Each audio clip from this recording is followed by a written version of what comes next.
right, good afternoon. We'll go ahead and call to order the regular meeting for the City of Murfreesboro Board of Zoning Appeals for August 27, 2014. The first item on the agenda is a consideration of minutes for our regular meeting on July 30, 2014. Those minutes are included with your agenda materials. Any changes to those minutes? If not, they'll stand approved as presented, and we will consider some signed variance requests first. There we have application, first one is S14045 by Ms. Shannon Spence of Valley Signs and Surveys for Vision Murfreesboro LLC. And she's requesting a variance from the City of Murfreesboro sign ordinance prohibiting a sign placed in or over a public drainage easement or utility for property located at 1409 Conference Center Boulevard. And Ms. Kerr, if you'd review that one for us, please. Thank you, Chairman Rogers and the board. The applicant, Ms. Shannon Spence, is requesting permission to erect one internally illuminated push-through style freestanding wall sign with 29 square foot of display area and an overall height of 6 feet. The sign will be located within a 30-foot public utility and drainage easement. The agreement for a sign in the City of Murfreesboro easement for this location has been signed by Murfreesboro Water and Sewer, Murfreesboro Electric, the City Engineer, and the Director of Building Codes. A letter of approval has also been received from Atmos Energy and AT&T. CUD has no water utilities at this location and therefore has no interest in the easement. Due to the sensitivity of placement of the sign in regards to utility lines, the sign has been located on site by a Tennessee registered engineer, and the applicant will comply with all other setbacks and regulations. And the applicant is available, as well as myself, to answer any questions you may have. All right, any questions for Ms. Kerr? All right, thank you, Ms. Kerr. Ms. Spence, anything you'd like to add to the application? All right. At this time, then, we'll conduct a public hearing. Anyone present wishing to speak for or against the application, if you would, please come forward. And seeing none, we'll declare the public hearing closed and open the floor for further discussion or motion. This gentleman, I don't know. I'm sorry. We have somebody who wants to speak on this? No. Okay. He's the sign company owner. Okay. I thought it was Ms. Spence that was going to, I guess he was going to. Okay. All right. And I think we're ready for a vote. Ready for a motion. Mr. Chairman, I'll make a motion to approve the application for the sign variance. I'll second. All right, I have a motion and a second. Any further discussion? If not, all in favor say aye. Aye. Any opposed? All right, that application has been approved. We'll next consider application S14046 by Mr. Rick Thurman for Trinity Presbyterian Church. He, too, is requesting a variance from the City of Murfreesboro sign ordinance prohibiting a sign placed in or over a public utility or drainage easement. And this is for property located at 1020 North Rutherford Boulevard. Ms. Kerr. Yes, the applicant, Rick Thurman, is requesting permission to erect one externally illuminated freestanding wall sign with 32 square foot of display area and an overall height of 5 feet. The sign will be located within a 30-foot sanitary sewer easement, which also includes a consolidated utility district water line. The agreement for a sign in a city easement has been signed by the Director of Building Codes and the Murfreesboro Water and Sewer Department. Consolidated Utility District has not submitted a letter of approval, and this will be required prior to permit. The applicant will comply with all other setbacks and regulations. And I apologize, I don't know if Mr. Thurman is here or not, but I'm available to answer any questions you might have. All right. Thank you, Ms. Kerr. Mr. Thurman, anything you'd like to add to the application? All right. Then at this time, we'll conduct a public hearing. Anyone present wishing to speak for or against this application?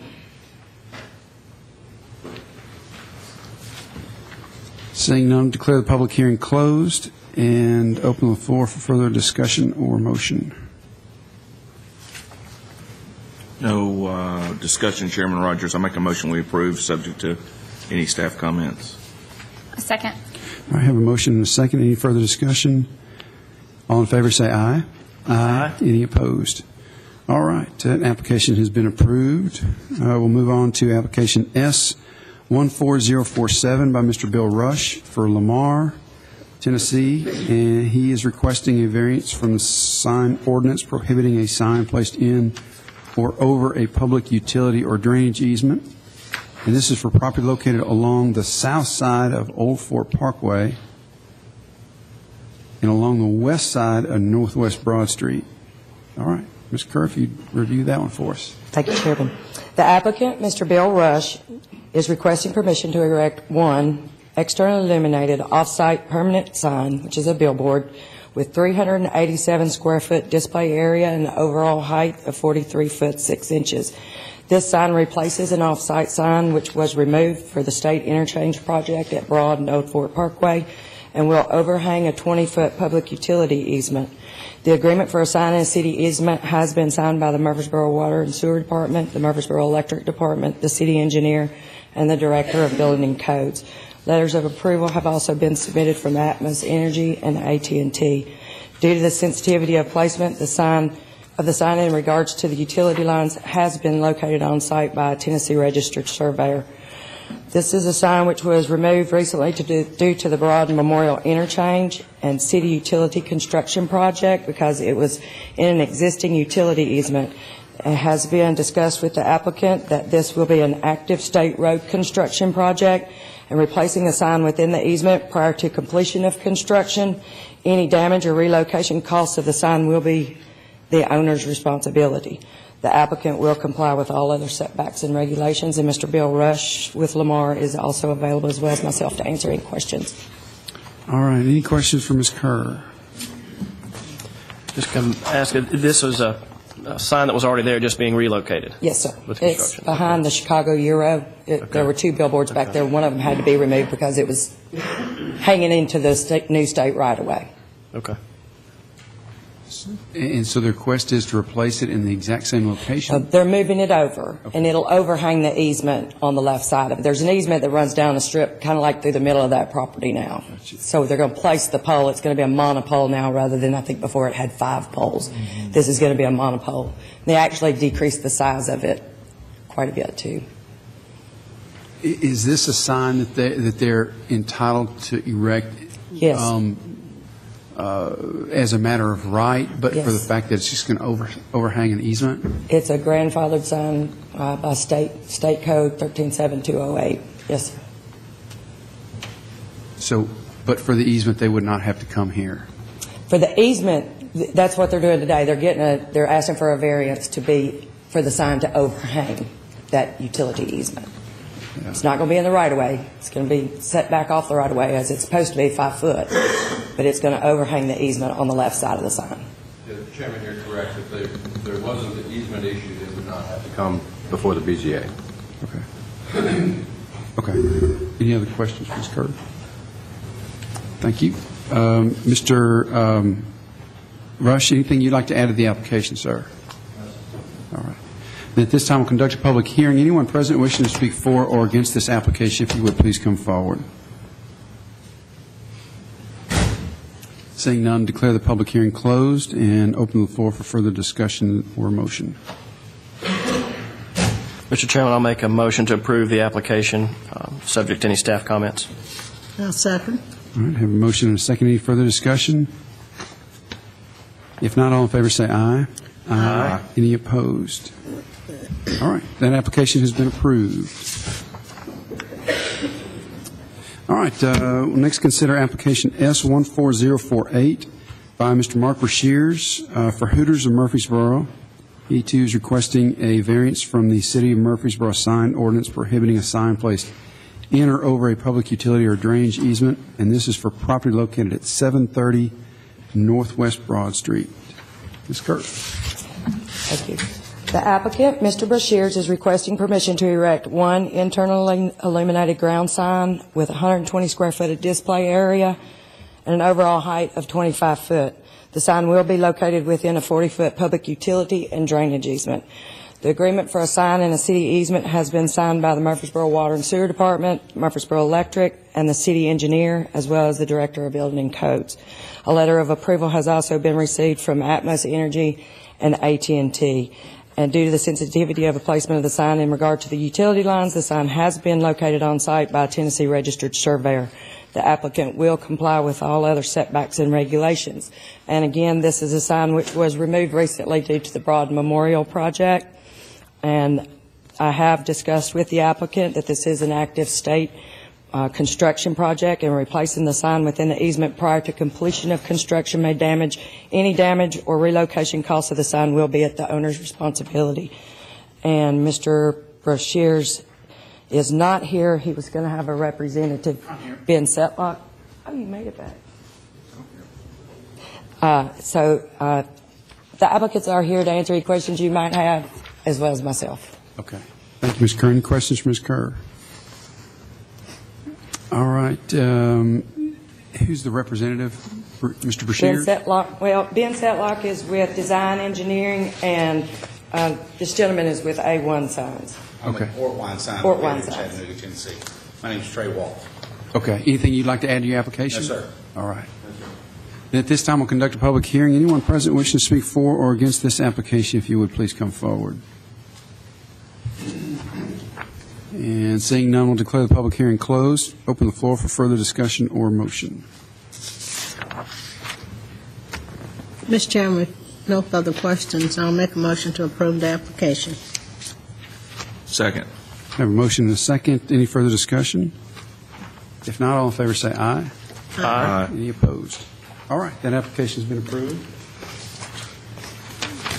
And our last sign variance request is application S14049 by Mr. Carl Bell of A1 Signs for Logan's Roadhouse, again requesting a variance from the sign ordinance prohibiting a sign placed in or over a public utility or drainage easement. This is for property located at 740 Northwest Broad Street. Ms. Kerr. Thank you, Chairman.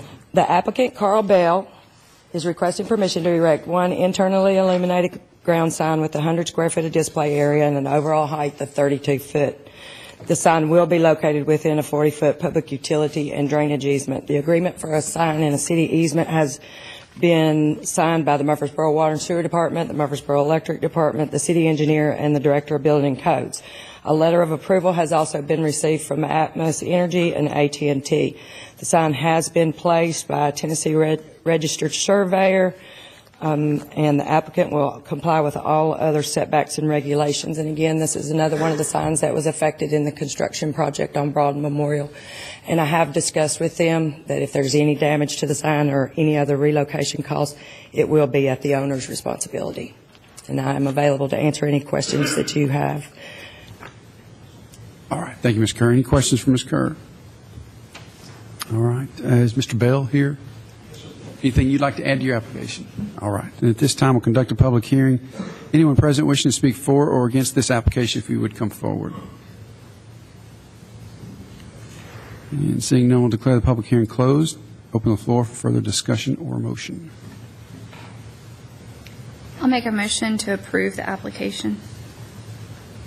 No second? All right. Unanimous. Have a motion and a unanimous second. All right. There you go. All right. Motion and a second. All in favor say aye. Aye. Any opposed? All right, Mr. Bell, that application has been approved. All right. We'll move on to some variance requests. And our first one is application Z14050 by Mr. Timothy Dwyer of Leesman Engineering for tire discounters.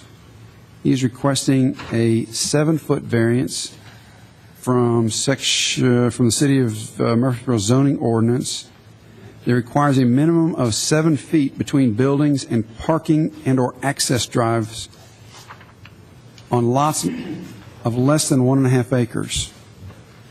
This request pertains to property located in a commercial highway and gateway design overlay district along the north side of Medical Center Parkway and west of Gresham Park Drive.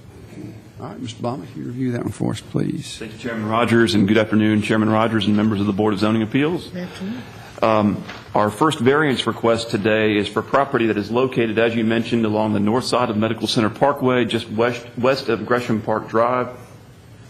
It is kind of property that's sandwiched in between the Chamber of Commerce building and the Thornton's gas station. The applicant has been to the Planning Commission for initial design review for a new tire discounters tire store at this location. The Planning Commission has given initial design review approval to the project, and they are in need of a variance with regards to the separation between the building and the parking and/or access drives. In the Gateway Design Overlay District, there is a minimum of 7-foot separation between the building and parking and/or access drives. For tire discounters, a significant portion of the building will have bay doors so that vehicles will be able to enter and exit the building, and so that they can be serviced and so that tires can be installed, etc. The property is less than 1.5 acres, and they are requesting the full 7-foot variance to that requirement. And you'll see on the aerial photo on the screen the location of the property. As I mentioned, it's in between the Chamber of Commerce and Thornton's.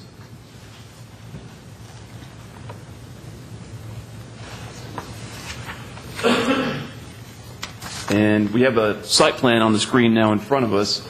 The area that's kind of a hatched area here on the west side of the building and here on the east side of the building is the area where they are requesting the variance. They're able to meet the minimum separation requirement in all other locations on the building, but the vehicles will enter and exit the building on the east and west sides of the building.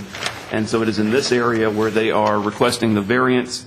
They are looking, in order to create the separation that would normally be there between the building and the parking, they are proposing a strip of pavers adjacent to each side of the building to create the desired visual separation. The zoning ordinance makes provisions for these types of variances in Section 24, stating that each applicant for a variance shall have the burden of proving that compliance with these GDO standards would be extraordinarily difficult because of one or more unusual characteristics of the property, or because characteristics of the use that cause an unusual conflict with these regulations, e.g. vehicular access into a building or drive-up windows for a bank. So this is similar to other variances that we have seen in the Gateway Design Overlay District based on the functionality of the use. And this is the third tire store that has requested this type of variance in the GDO. The other ones are the Firestone along North Thompson Lane and the NTB along Robert Rose Drive. In his letter, Mr. Dwyer goes on to state that the perimeter landscaping and the landscaping elsewhere around the base of the building will help mitigate the effects of the lack of separation in between the building and the parking lot. And now I'll show you some photographs. This is a photograph provided by Mr. Dwyer of an existing tire discounter store in Mount Juliet. Kind of give you an example of what that area would look like and what the building would look like. I think this is a little bit different, but this is just an example provided by the applicant.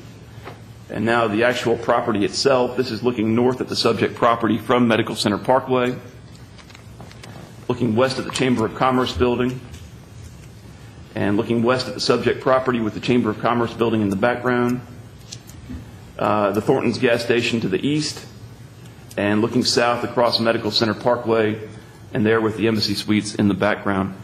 With that being said, I'll be happy to answer any questions before or after the public hearing, and Mr. Dwyer is in attendance as well if you have any questions for him. All right, thank you, Mr. Blomley. Questions for Mr. Blomley? And Matthew, this is a use that is permitted as a matter of right in the Gateway Design Overlay District? Yes. A tire shop is permitted as a matter of right in the Gateway? Yes. The underlying commercial highway zone and the Gateway Design Overlay District do not prohibit that type of use. Okay. All right. Mr. Dwyer, anything you'd like to add to your application? All right, then at this time, we'll conduct a public hearing. Anyone present wishing to speak for or against the application, if you would, please come forward. And seeing none, we'll declare the public hearing closed and open the floor for further discussion or motion.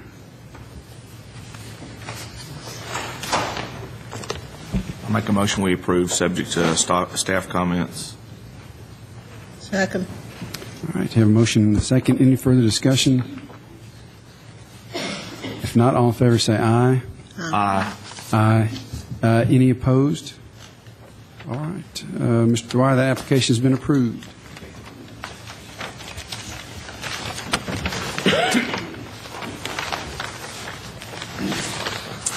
All right. Next is application Z14051 by Ms. Melanie Davenport and Ms. Judy Goldie. They're requesting a variance from the zoning ordinance, which states that for corner lots in residential districts, detached accessory structures and uses shall be located no closer to the front lot line than 10 feet behind the front of the principal structure. This request pertains to property located in a residential single-family RS8 zone at 226 North Manny Avenue, which is on the southeast corner of North Manny and East Lytle.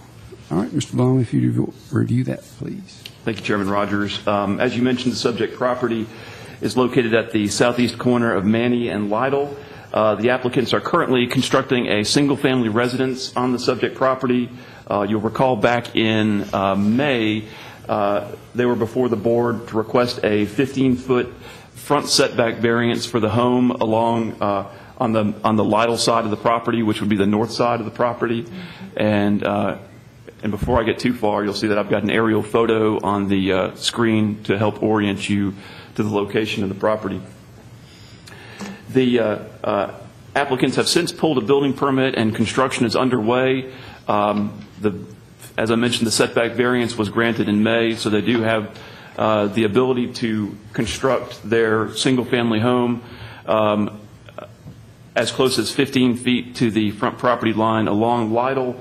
As they were working through their permit, I was discussing their proposed detached garage, and our zoning ordinance requires that detached accessory structures have to be set back at least 10 feet further back from the front property line than the front of the house. With this being a corner lot, that means that they're considered to have essentially two fronts to their house because they have two front property lines, and any detached accessory structure can be no closer to either front lot line than the respective front wall of the house.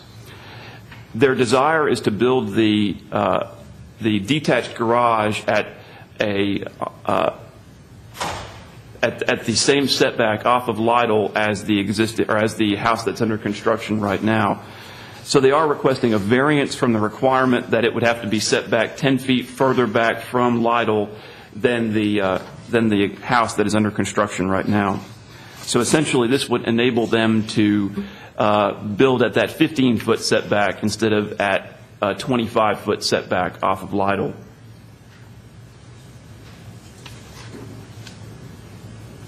And you have the plot plan that the applicants have submitted. And one thing that you will notice is that the proposed detached garage is going to be angled such that neither the sidewall or the garage doors will face Lytle. The applicants feel that this will be aesthetically pleasing, and it will be functional because the garage doors will not face Lytle Street. It will allow for more ample on-site parking as well.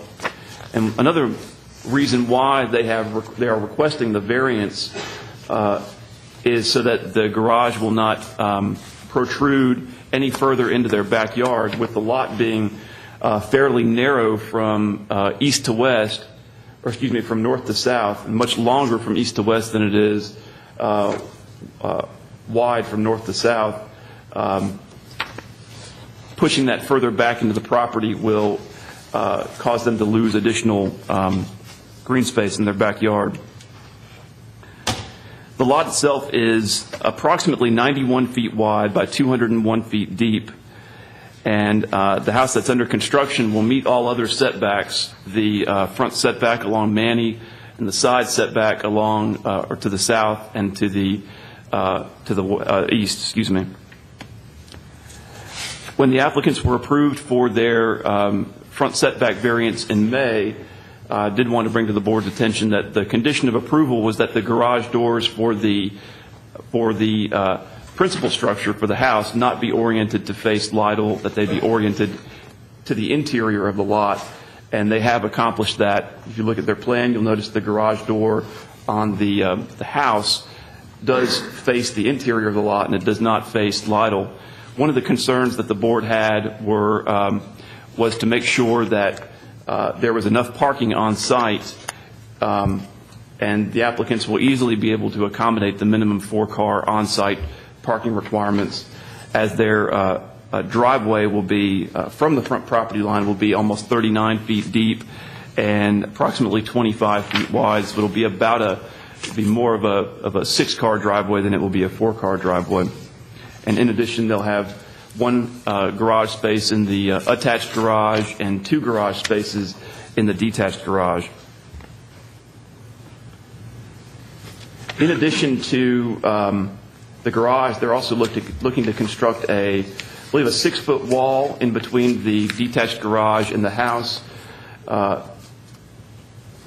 You'll notice here's the architectural elevation of the home and the garage as it will face East Lytle Street. And you'll notice that there is a wall that will be constructed in between the 2 structures, and there will be a door that will lead to the backyard in that wall. But you can see the detached garage is angled so that it's, as I mentioned, there is no one wall that will be completely parallel with the front property line along Lytle. The request is generally consistent with the recommendations of the Manny Avenue Comprehensive Plan, which is used as a planning tool for the subject area by the Planning Department as well as the Planning Commission and the BZA. The plan identifies the subject property as being in the North Manny Garden District. With regards to the North Manny Garden District, the plan recommends as a key design standard reduced front setbacks to better relate homes to the street. It recommends a minimum front setback of 10 feet and a maximum front setback of 20 feet. And the plan noted that in many instances, the suburban zoning requirements that are currently in place are not conducive to redevelopment of the older, more urbanized areas of the city. In addition, this is a similar situation to many of the lots that are in the City Core Overlay District south of East Main Street. The CCO regulations make provisions for front setbacks to be determined by the location of the adjacent houses. In addition, in the CCO, the zoning ordinance states that the minimum front setback for an accessory structure shall be the same as the front setback required for the principal structure. So if this property were located in the CCO, no front setback variance would be required for either the principal structure or the proposed detached garage. However, with the CCO does not go north of East Main Street at the present time. But this is a similar situation to the CCO and the setback issues that we have had in the City Core Overlay District, which those regulations attempt to address to give more flexibility to property owners. In addition, the applicants are looking to build at a similar distance for the garage as the houses to the east along East Lytle Street to be consistent and harmonious with those existing houses. This is a photograph that they have submitted of what their house will look like from North Manny Avenue, approximately what it will look like. This is similar to the wall and the door, except I believe the wall will be a little bit shorter than this door, or than this photograph shows. And this is these are some photographs of the subject property, looking at the subject property from Manny. the subject property as it abuts East Lytle. Looking at the subject property from East Lytle, the adjacent houses to the east, you can see they're approximately 15 feet behind the back of the sidewalk. This is looking north across Lytle, looking west down Lytle. This is the house across North Manny, and the neighboring house to the south.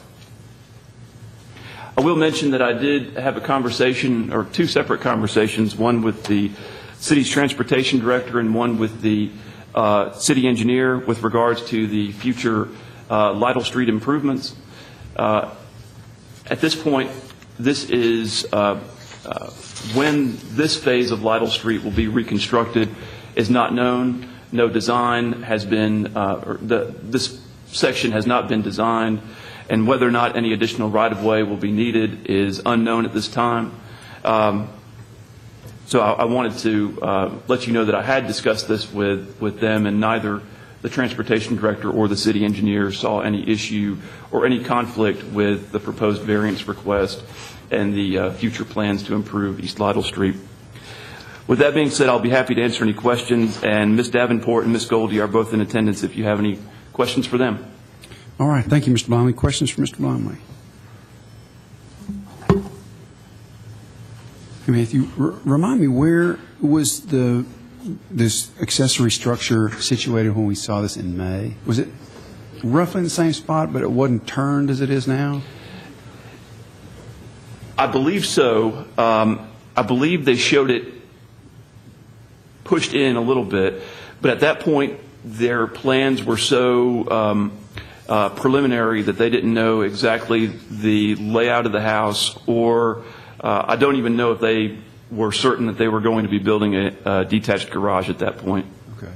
So the CCO says it's good to have the setbacks for accessory structures and principal structures the same, right? Yes.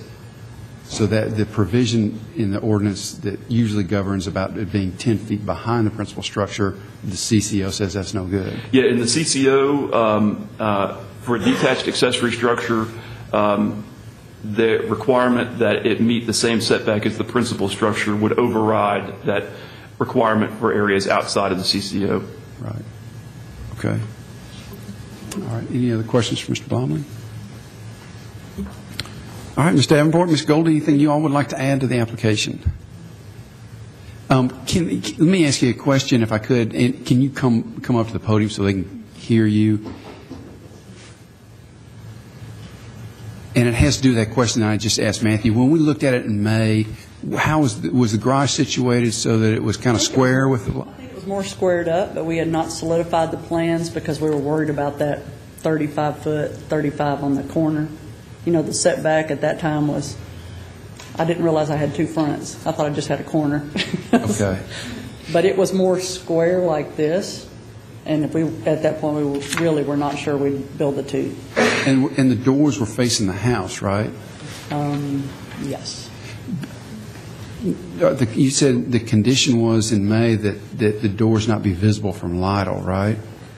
Well, it was that the doors for the garage door for the principal structure had to face could not face Lytle. Oh, so okay. so that condition only applied to the principal structure. Okay. But these doors are going to be really visible from Lytle. I mean, they're almost 45 degrees to Lytle. Yeah, they'll be less than probably 10% of the structure will even be in that easement anyway because it's going to be at such a soft angle. And I mean, it's not going to be like this. It's going to be more like at a soft so you can pull in. We're just scared about pulling back on Lytle. And if it's set back that far, we'll have such a gigantic concrete pad.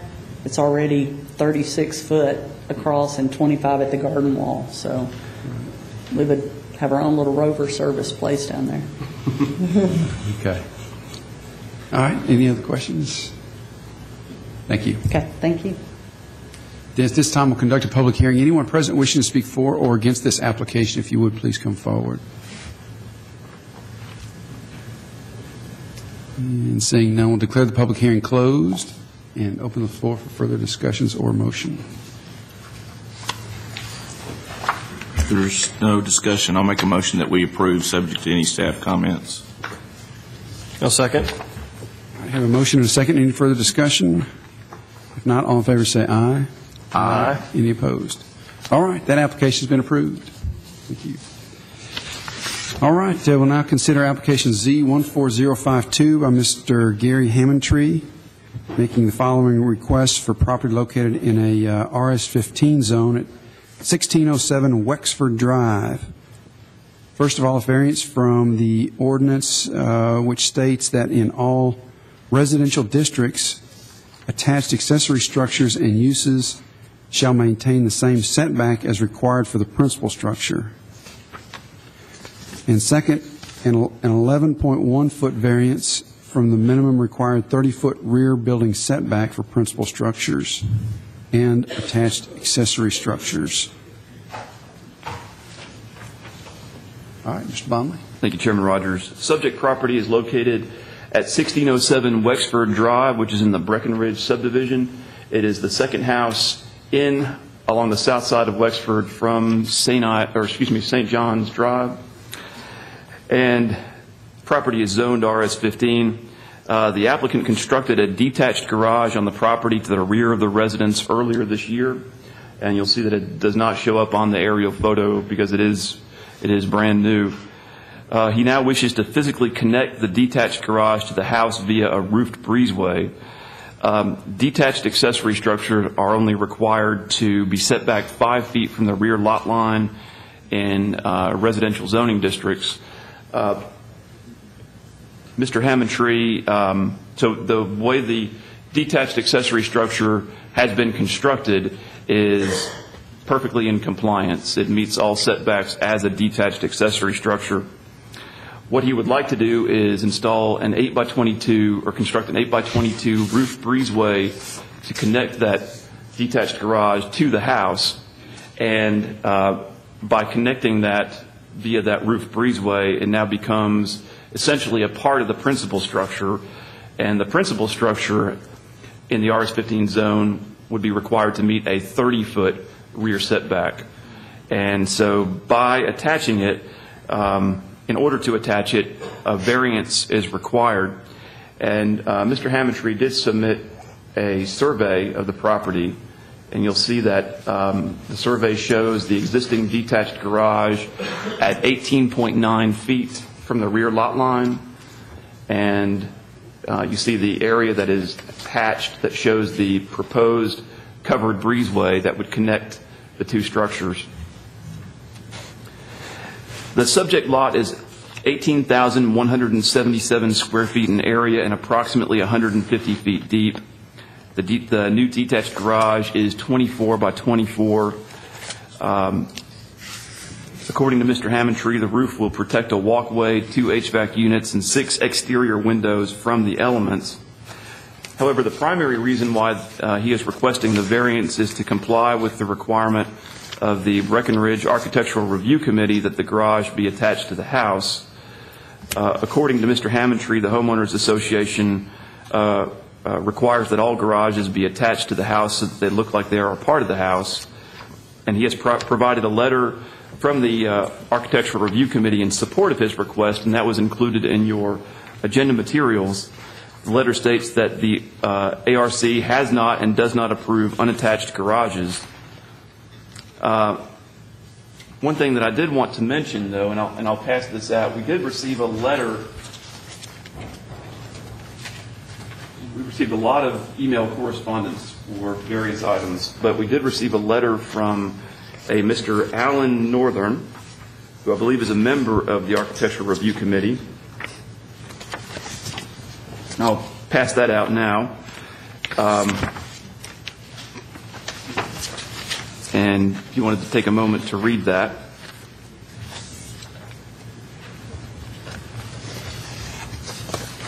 So after you read that, you'll see that there is some kind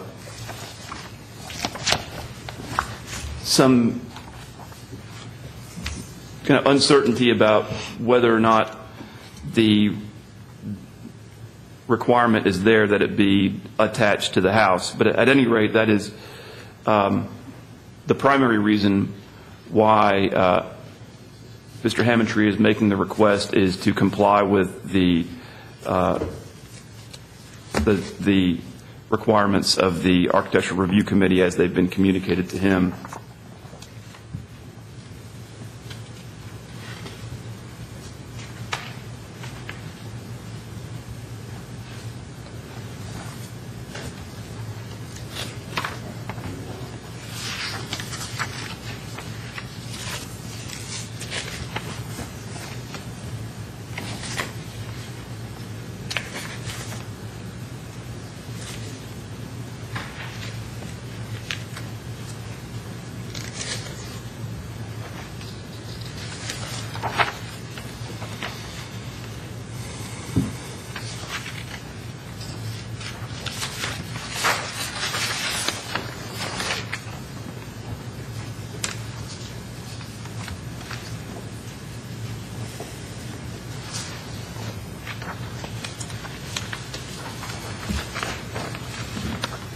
Mr. Blomley, I guess I have a question. Since this board nor, say, the Planning Commission has the ability to enforce what neighborhood requirements are, should we even take any of this into account? Yeah, from the city standpoint, the detached garage is compliant just the way it is right now. First of all, I wanted to provide this to you because it was sent to me, and so I wanted to provide you with the correspondence that I received. But what the Subdivision Architectural Review Committee requires and does not require has no bearing on whether or not something is in compliance with the city's regulations. This is merely the reason why the applicant is requesting the variance, because he does want his garage to be approved by the Architectural Review Committee. So I just wanted to mainly keep the board informed, since it was the reason that he was putting forth as his main reason for requesting the variance.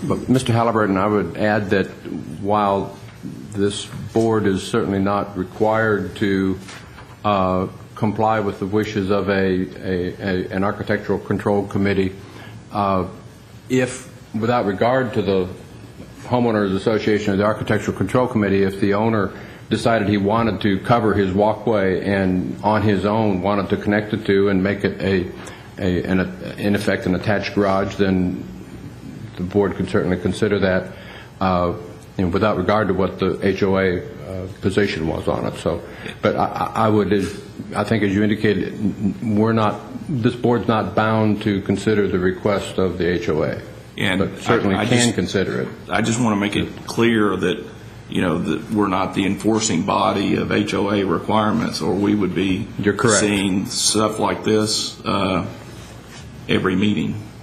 Yes, you're absolutely correct. Okay. Now, I do have some photographs. This is a depiction of the applicant before we get to the photographs, and it's turned sideways, but it shows the area where he would like to, the area that's outlined in the bold is the area that he wishes to cover. This is the front of his house. And this is the existing garage in question and the rear of the existing house. And the garage in relation to the house, this area behind the gate is the area that he wishes to cover. And then, as I mentioned, the existing garage is 18.9 feet to the rear lot line. This is looking south towards the rear lot line. And the garage in relation to the rear lot line. Once again, looking south. The neighboring property to the east and the neighboring property to the west. I'll be happy to answer any questions, and Mr. Hammontree is in attendance as well if you have any questions for him. All right. Thank you, Mr. Baumley. Any questions for Mr. Baumley? All right, Mr. Hammontree, anything you'd like to add to your application, sir? If I may, yes. If you would come up to the podium, please.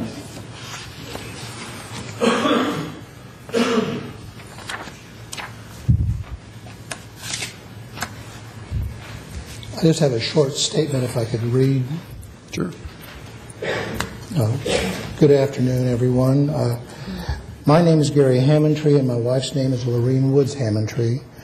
We own the home at 1607 Wexford Drive in Murfreesboro. We are in the Breckenridge subdivision. About 6 months ago, we decided that we wanted to build a two-car garage next to our home. I requested a building application from the Breckenridge Homeowners Association.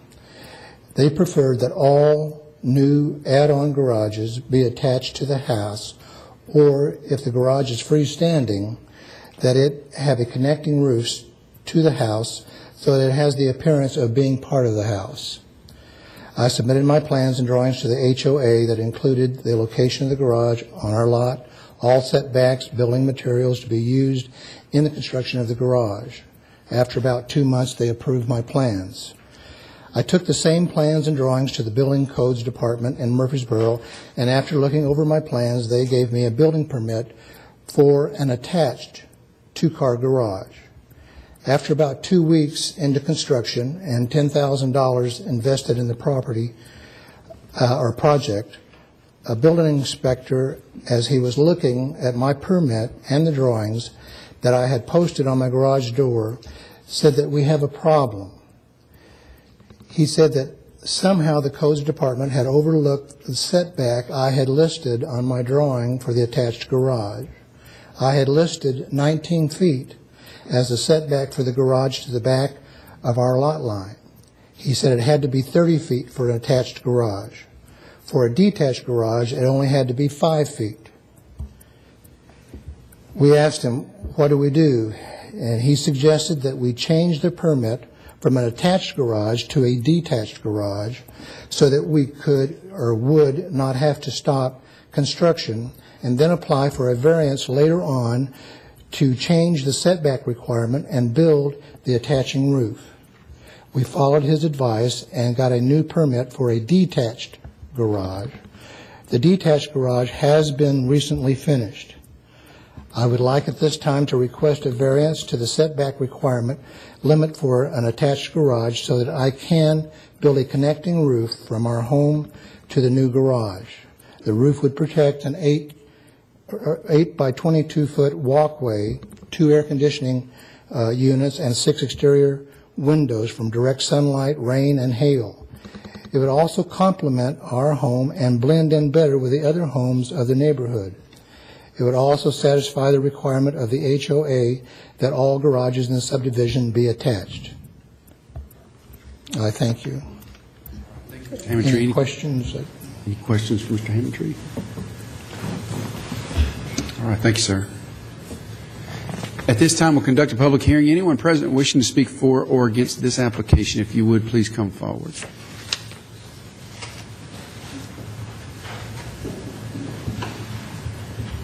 All right. Seeing none, we'll declare the public hearing closed and open the floor for further discussion or a motion. And Matthew, I think, is this one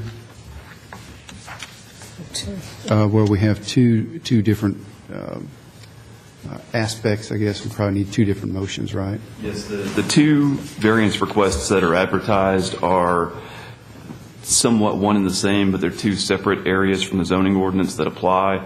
So in a belts and suspenders approach, I included both of them. Okay. All right, I guess then we'll probably first consider the variance from the City of Murfreesboro's zoning ordinance that states that in all residential districts, attached accessory structures and uses shall maintain the same setbacks as required for the principal structure.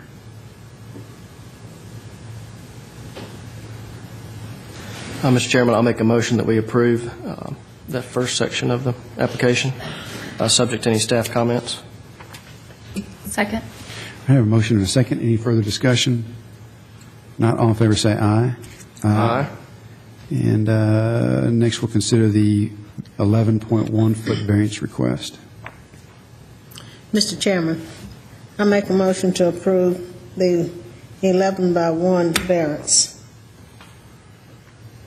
Second. from the minimum required 30-foot rear building setback.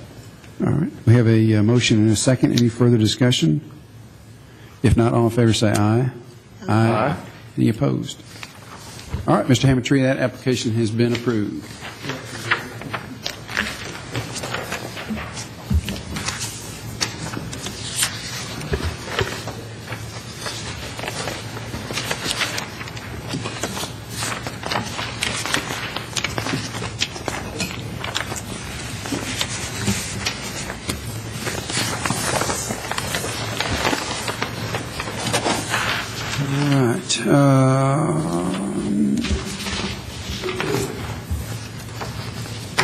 I think we're ready now for a special use permit, height variance request, and a special use permit amendment.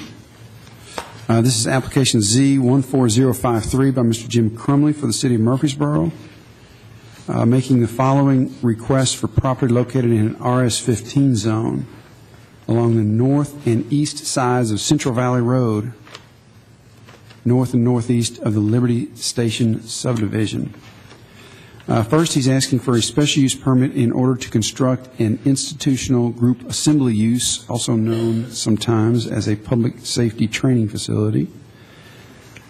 Second, he is asking or concerning the construction of a new burn tower, a 20-foot variance from the 35-foot maximum permitted building height. And then finally, an amendment to the special use permit originally approved in September of 2013 that pertains to approval and, to construct a telephone or telegraph facility, which would be a telecommunications tower on the subject property. The city seeks to amend the special use permit in order to modify the location of the proposed tower on the property. All right, Mr. Blomley, if you'd review that one for us, please. Yes, sir. Thank you, Chairman Rogers. First of all, to orient you a little bit, look at the aerial photo on the screen. It is the parcel that is labeled site. It is located along the north and east sides of Central Valley Road. You'll see Central Valley actually at the intersection with Ticonderoga actually turns sharply to the north. And if you were to keep on going straight, that becomes Swampliana Road. The applicant is Mr. Jim Crumley for the City of Murfreesboro. He is requesting several different things with regards to this property. The first, as you mentioned, is a special use permit in order to construct a public safety training facility. And for zoning purposes, a public safety training facility would be classified as an institutional group assembly use, and institutional group assembly uses such as public buildings, churches, schools are permitted by special use permit in the RS-15 zoning district. So he has made a request for that special use permit. As a component of the special use permit, or as a separate element of this request, but related to the proposed development, is the construction of a new burn tower, which would be for training purposes for the fire department. The burn tower will be 54 feet in height, and the applicant has requested a 20-foot variance for a total of 55-foot tall structure in order to allow for 1 extra foot of flexibility.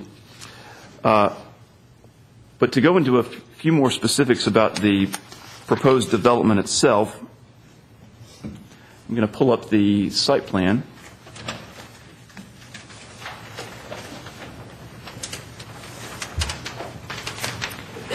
There are quite a number of components to it. As I mentioned, this would be a public safety training facility for the Murfreesboro Police and Fire and Rescue Departments. And as I mentioned, this use is permitted only after the issuance of a special use permit from the Board of Zoning Appeals. The proposed public safety training facility will be comprised of a number of different areas on site, and I'll kind of walk you through these. At the very southwest corner of the property is the main building with offices and a conference room. That building will not be constructed with the first phase, but it has been included with the special use permit request. Toward the center of the site will be the K-9 building, and to the north of the K-9 building is the proposed communications tower, and to the southwest of the K-9 building is the proposed K-9 training area. And with regards to the tower, we'll go over that a little bit more in just a moment. On the northeast side of the site, adjacent to the Corps of Engineers property, is an outdoor firing range for firearms training. You'll see it's this long, rectangular-shaped area. And just to the north and east of the subject property is the Corps of Engineers property and the river. In addition, on the very southeast corner of the site will be kind of a mock city block, if you will. That will be what they have termed as scenario training, so that there will be different structures there meant to resemble a city block, which will enable the police and fire departments to practice various scenarios. And right here where the cursor is the area of the burn tower that I referenced earlier, and we'll go over that in a little bit more detail momentarily.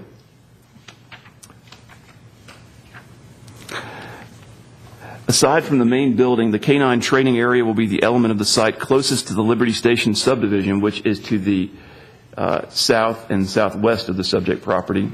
You'll see my cursor moving around the lots fronting on Central Valley Road. The K-9 training area will be the element of the site closest to Liberty Station, and it is proposed to be approximately 228 feet from the front property line along Central Valley Road. You'll see that dimension is called out on the plan.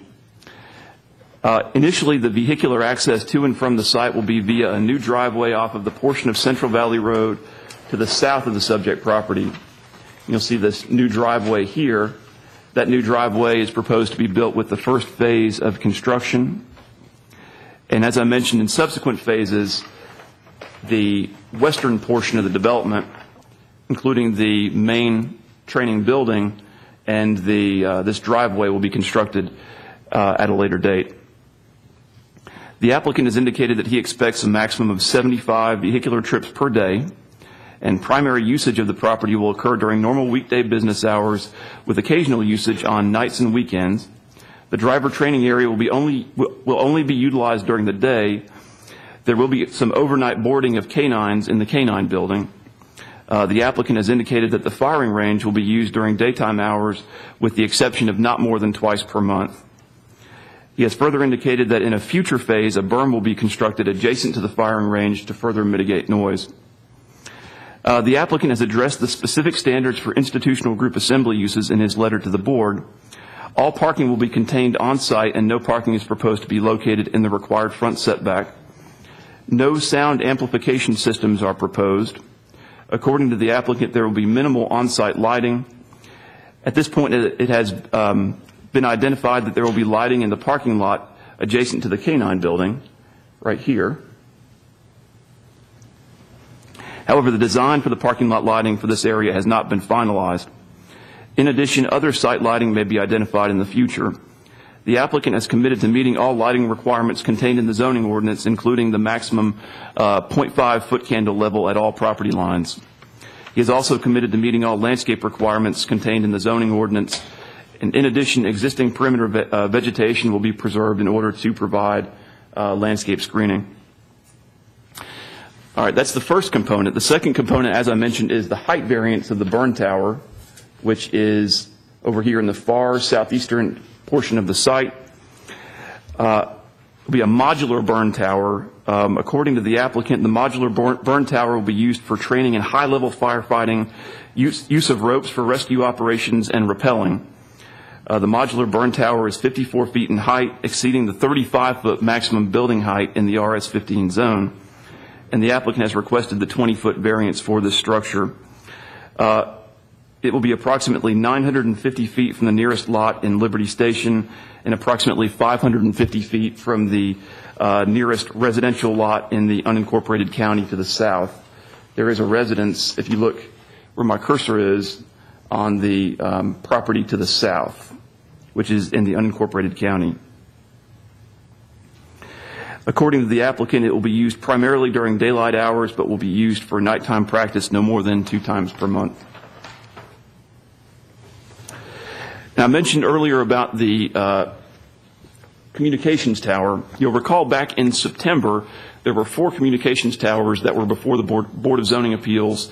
There was one on this property, one on the fire station on Jones Boulevard, one on the city-owned property at the corner of Fortress and Blaze, and one on the Barfield Crescent Park property.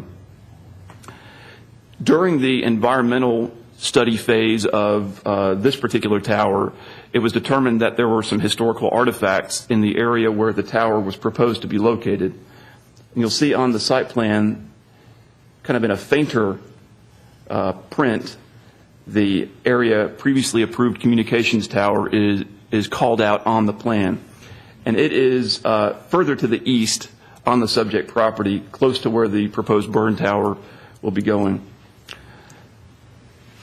After the historical artifacts were identified, the applicant began researching alternative locations on site, and so he has requested a special use permit amendment in order to relocate the approved tower on site about 800 to 850 feet to the west. You'll see, as I mentioned, it's called out here, the new location directly to the north of the K-9 building. The applicant has indicated that the FAA approval will be modified. You'll notice in the application that I included the FAA approval from September of last year that was submitted for the original tower location. And I've also consulted with the city's airport manager, who has indicated that this will just require a notification to the FAA of the shift in location, and the applicant has plans to do that shortly. But Mr. Gerke, the airport manager, has indicated that there will be that this is outside of the area that's considered the city's airport overlay zoning district, so that it will not conflict with that airport overlay zone. The fall zone radius of the tower will be contained entirely on the subject property, and it will be located approximately 600 feet from the nearest residential parcel in the unincorporated county and approximately 700 feet from the nearest lot in the Liberty Station subdivision. The tower height and the tower construction will be identical to what was submitted and approved back in September. The tower height will be no greater than 300 feet. And I'll show you some photographs that were submitted in 2013 showing the board what the tower would look like.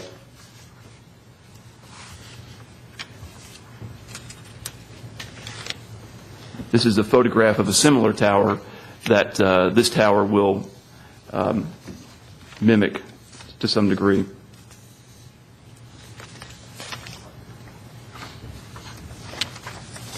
And this is showing microwave and receiver antenna and transmit antenna, the tower base, the tower footings, the equipment building at the base of the tower, the cable ladder, and now I have some photographs of the subject property. This is looking north at the subject property. You can see the silo is on the property in question.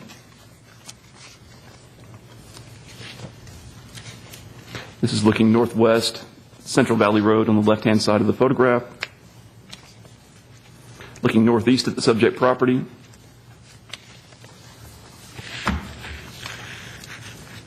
And this is looking east at the subject property from the portion of Central Valley Road that borders the property on its west side.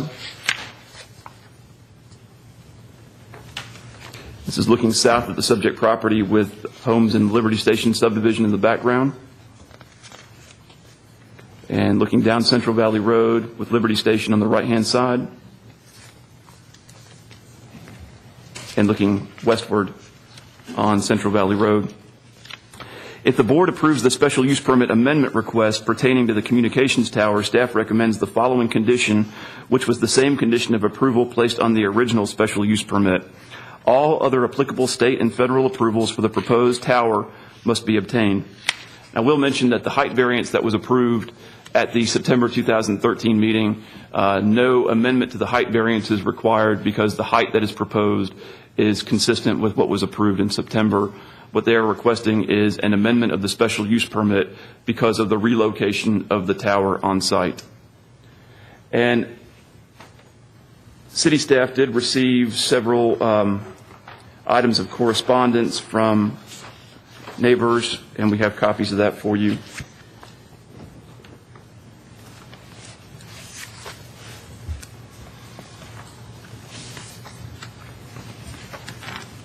And in addition, there was a handout from a gentleman named Brad Mankin, who is present, but he had a handout for when he speaks to the board. So I'll go ahead and pass that out at this time as well.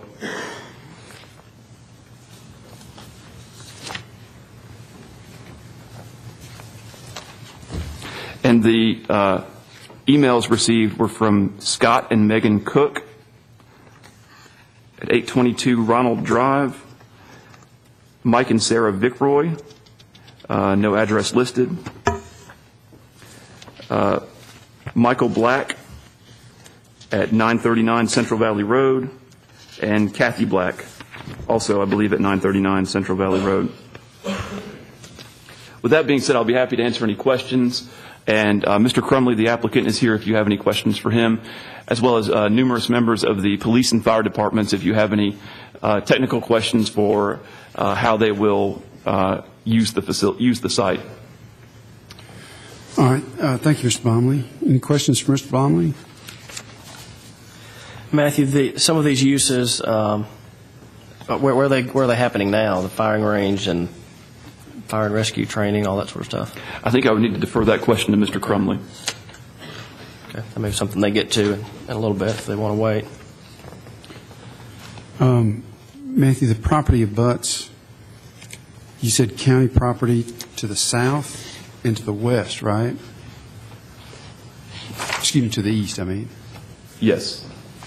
Okay. And to the east is that the river? Yes. Yes, to the east and to the north. And to the north. And that property is owned by the Corps of Engineers. Okay. There's the aerial photo. And then to the south there, you said that's county property, and it's just one lot. There are several larger county lots as you go down south along Central Valley Road on the east side of Central Valley Road. Okay. And eventually that ends up at 231, doesn't it? Yes. Yes, it does another 90-degree turn at the entrance to the Liberty Station subdivision. Oh, yeah, okay. Did the people in the county receive notice? Yes, property owners within 250 feet, regardless of jurisdiction, received notice. Okay. Okay. I believe we sent out upwards of 70. Okay. All right, any other questions for Mr. Baumler? I've got several. I don't know if they'll be addressed as part of the public hearing or not. So are the different departments going to speak, or are we just doing a public hearing with respects to the individual citizens that are here? I think that the applicant is present and would be happy to address any questions. And then also the police and fire departments are here to answer any questions that of a technical nature that you may have for them as well. Okay, I'll start then. We talked about the tower that was previously approved, and the reason why we're moving it is due to artifacts that are found, but then I see that there's a parking lot being placed exactly where the tower was being located, so I'm not sure I understand that piece to the puzzle. Should I just go through my questions and then okay, that's my first question. The second question is, you talked about that the burn tower would be used 2 nights a month. Are we going to dictate a specific time limit that those can be used, meaning not past 9 o'clock or something of that nature like we do with certain businesses that are located next to or in subdivisions, realizing this is not in a subdivision. What is the current zoning of this property and the adjoining properties? You mentioned that the firing range would be used during the daytime, but I thought I heard you say that it also would be used 2 times a month in the evening. I may have misunderstood that. Again, are we going to have a time limit or a time limit associated, like not past 9 o'clock or whatever that time frame would be? And that's the list that I came up with during your presentation. Sure. Well, let me start out with the zoning of the property. I'm going to go back to the zoning map. The property is zoned RS15, which is residential single family with minimum lots of 15,000 square feet. It's our least dense single family zoning classification. And you can see if you look at the at this zoning map, we can pull that back up. The property outside of the yellow area is outside of the city limits. So the core property to the east and to the north is in the county, and the property to the south along the east side of Central Valley Road is in the county. The Liberty Station subdivision and the Liberty Valley subdivision, which are to the south and southeast of the subject property, southwest, have a variety of single-family zoning classifications. There's some RS-15, RS-10, and RS-12, but all zoned single-family. And so the property that's to the east, and I think you said the south that's in the county, is it zoned residential now, currently, also? No. Now, I would suspect, but I have not researched that. Okay.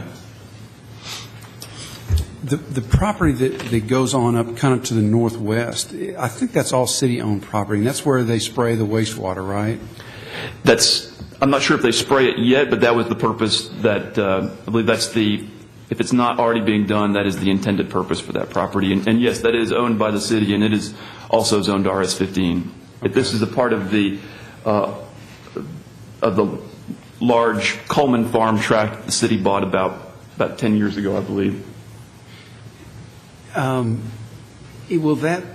Is the plan to develop that property anytime, or is it perpetually going to be wastewater type property? I think I would need to defer that one to Mr. Crumley.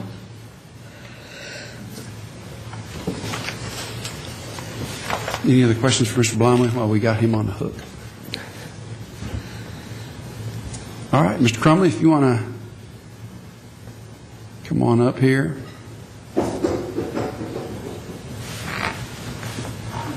Thank you, Mr. Chairman. Let me see if I can answer some of the easier questions first. Coleman Farm was purchased by the city about 10 years ago. It's about 460 acres in total. Our first visit, when we began over 2 years ago, looking for a place for a training facility for both fire and rescue and police, included the Coleman Farm. Our visit to the Water Sewer Department was, what parts of the Coleman Farm are not suitable for you to dispose of the reuse water on? That was their purpose in purchasing the farm. And they identified a couple of areas that, either by topography or sinkholes or too close to the river in areas, that were not suitable for them to put the reuse water on. This 52-acre dogleg, if you would, on the far southeast corner of the property was one of those areas that was not suitable for them to use for the reuse water disposition. Where are police and fire training at these activities now? The answer is scattered places and less frequently than they would like to. There are no rifle ranges currently in Rutherford County. The range that is in a future phase on this development would be long enough to incorporate that type of training. Today, the police department, to qualify with their rifles, is going to Chapel Hill in Marshall County to a range there. For the firework on both the burn tower, a burn pit, just a large concrete pit that they put materials in and set ablaze in order to train their people on how to attack fire and put it out. Those currently they're either going to Deason or they're not training on any sort of frequent basis in those activities. We currently do not have anything similar to the tower that would allow them to use ropes for high-angle rescue or for practicing their techniques off the equipment that elevates to higher levels that we own. We want to be good neighbors. We've been designing this now for a year. That's why you see on that site plan that there are no facilities within 200 feet of the roadway. And if you could see the topography a little more clearly, there's a small ridge between the homes on Central Valley Road and where these facilities would be developed.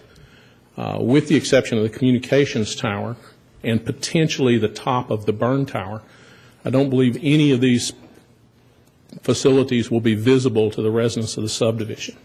They're both far enough back and at a different elevation so that they would not be readily viewable from the streets. It is not our intention to take down any of the existing landscaping or foliage. It's not well planned. It's just kind of fence lines and grown up. But our goal would be to leave the Central Valley Road side of the property as much like it is today as possible. We forwarded the emails to Matthew in terms of the 4 that we received in my office and the 2 phone calls that I dealt with in my office. And they had some common themes. Traffic. When this facility is at full functioning, our anticipation is about 75 vehicle movements a day. That's not 75 in and 75 out. That'd be 75 total movements a day in and out of the facility.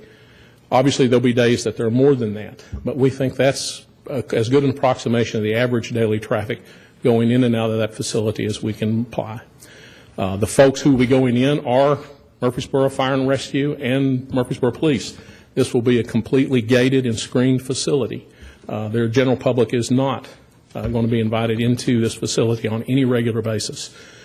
So you're dealing with folks who are our most skilled employees in terms of both traffic and traffic management and safety in the roadways. Noise. We as soon as we began looking at the opportunity for a firing range on the very eastern side of the property, buffered up against the Corps of Engineers and the river, we knew that there would be concern about the noise that could occur from that activity.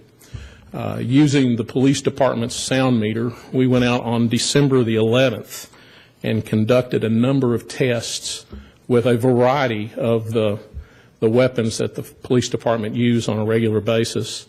I'll be glad to provide this. Matthew has a copy. On that particular day in last December, conversational speech at the corner of Central Valley, where the entrance to the project would be, was about 60 decibels. None of the activities conducted by the police department, be it a flashbang grenade, various kinds of shotguns, rifles, both with silencers and non-silenced, 7 rifles firing simultaneously, none of those exceeded the 60 decibels of normal conversational speech on Liberty Valley Road. That predates the berm that will have to be built for the safety of that firing range. You're going to have somewhere between a 10 and 15 foot high berm surrounding that firing range, which again should help both deflect and absorb some of the noise that will be created there. The last question we saw on a regular basis in the emails was property values. And I don't know exactly how to address that. This is obviously not a typical residential use, but because it is the city, we intend to be very, very good neighbors with the folks in Liberty Valley. We readily agree to comply with all of the noise ordinances, the landscaping ordinances, the lighting ordinances. We'll use good design on the buildings as they go up. The only real building in this first phase that isn't a pre-constructed modular is the K-9 facility. We don't have full architectural plans for the K-9 facility yet, but our commitment is that it will be of quality design and be an attractive design to people who look at it. I'll be glad to try to answer other questions. I know there are folks here ready to speak, and I'm at your will. You addressed the tower, the movement of the tower with respects to the reason for it was artifacts, but we're putting a parking lot there where we proposed the tower originally? Because of the requirements of the FCC, because of the communications tower's need for federal approval, a NEPA had to be done. An environmental assessment of the site had to be done.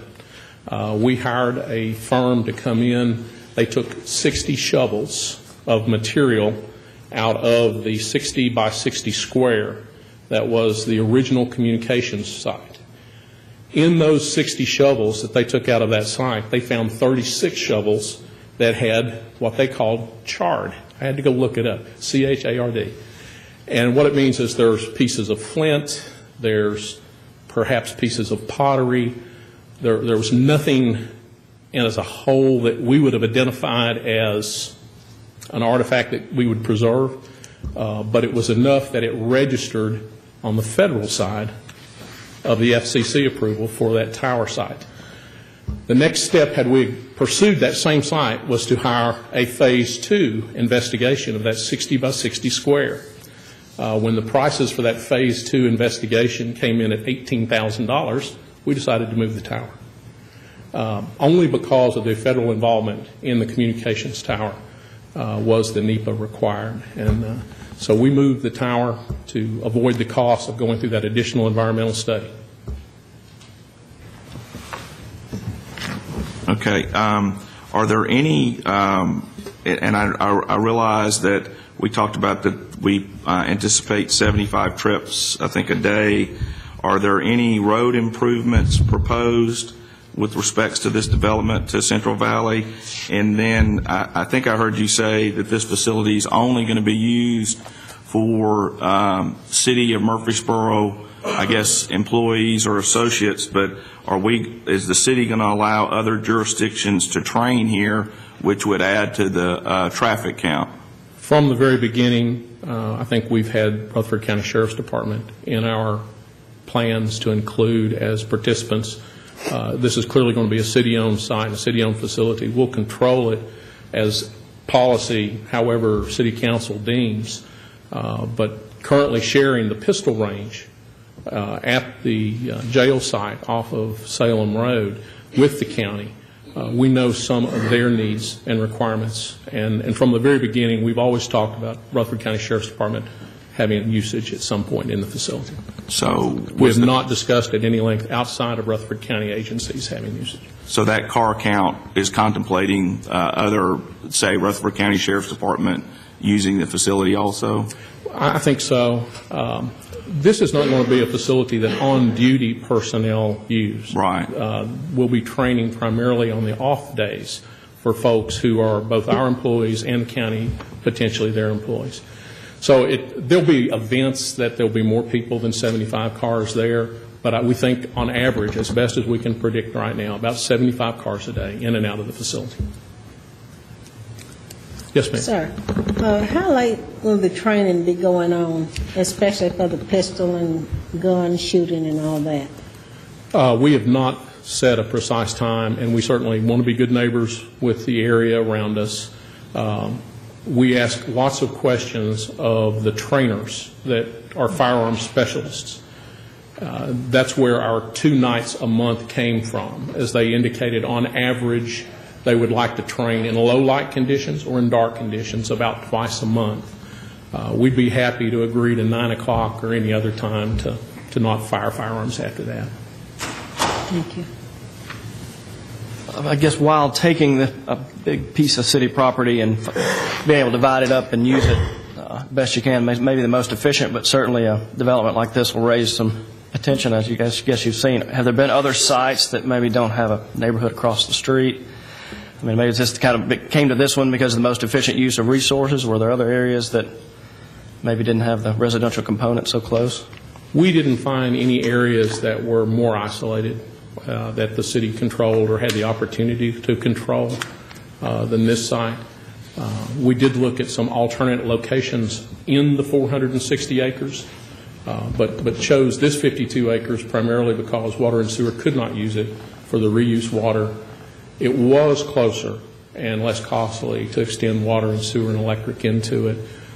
It made more sense from just the access portion than having to build. At one site we were looking at, the roadway just to get to it was $750,000. If I could ask again about the communications tower, you said that because that the tower requires federal approval, and because of that, that's why the artifact investigation occurred. Yes. Will that have to occur at the new proposed location? Yes. Has that, while those people are out there, do we have any indication that we'll have to move that tower again? We don't have any indication at this point, but the NEPA on that 60 by 60 square has not begun. So we can't say with certainty. We identified that as a good location for the tower, but we have not done the initial investigations that will be required.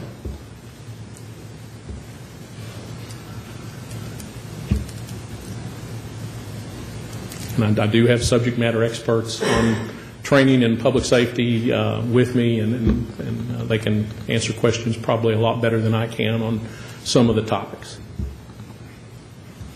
And General, sorry if it's already been asked, but there are no current plans for road improvements on Central Valley? No current plans on Central Valley. I checked the major thoroughfare plan just before coming down to the meeting.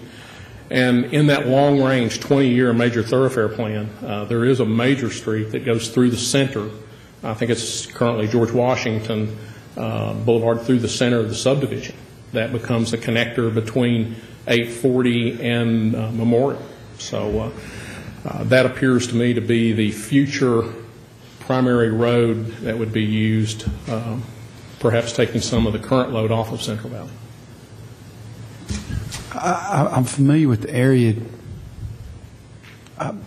Tell me, where's the closest commercial type establishments right now? Is it up in Walter Hill, kind of toward it is. Jefferson It's Pike? about a half a mile as the crow flies back to Walter Hill. Okay. All right. Any other questions? Mr. Crumley?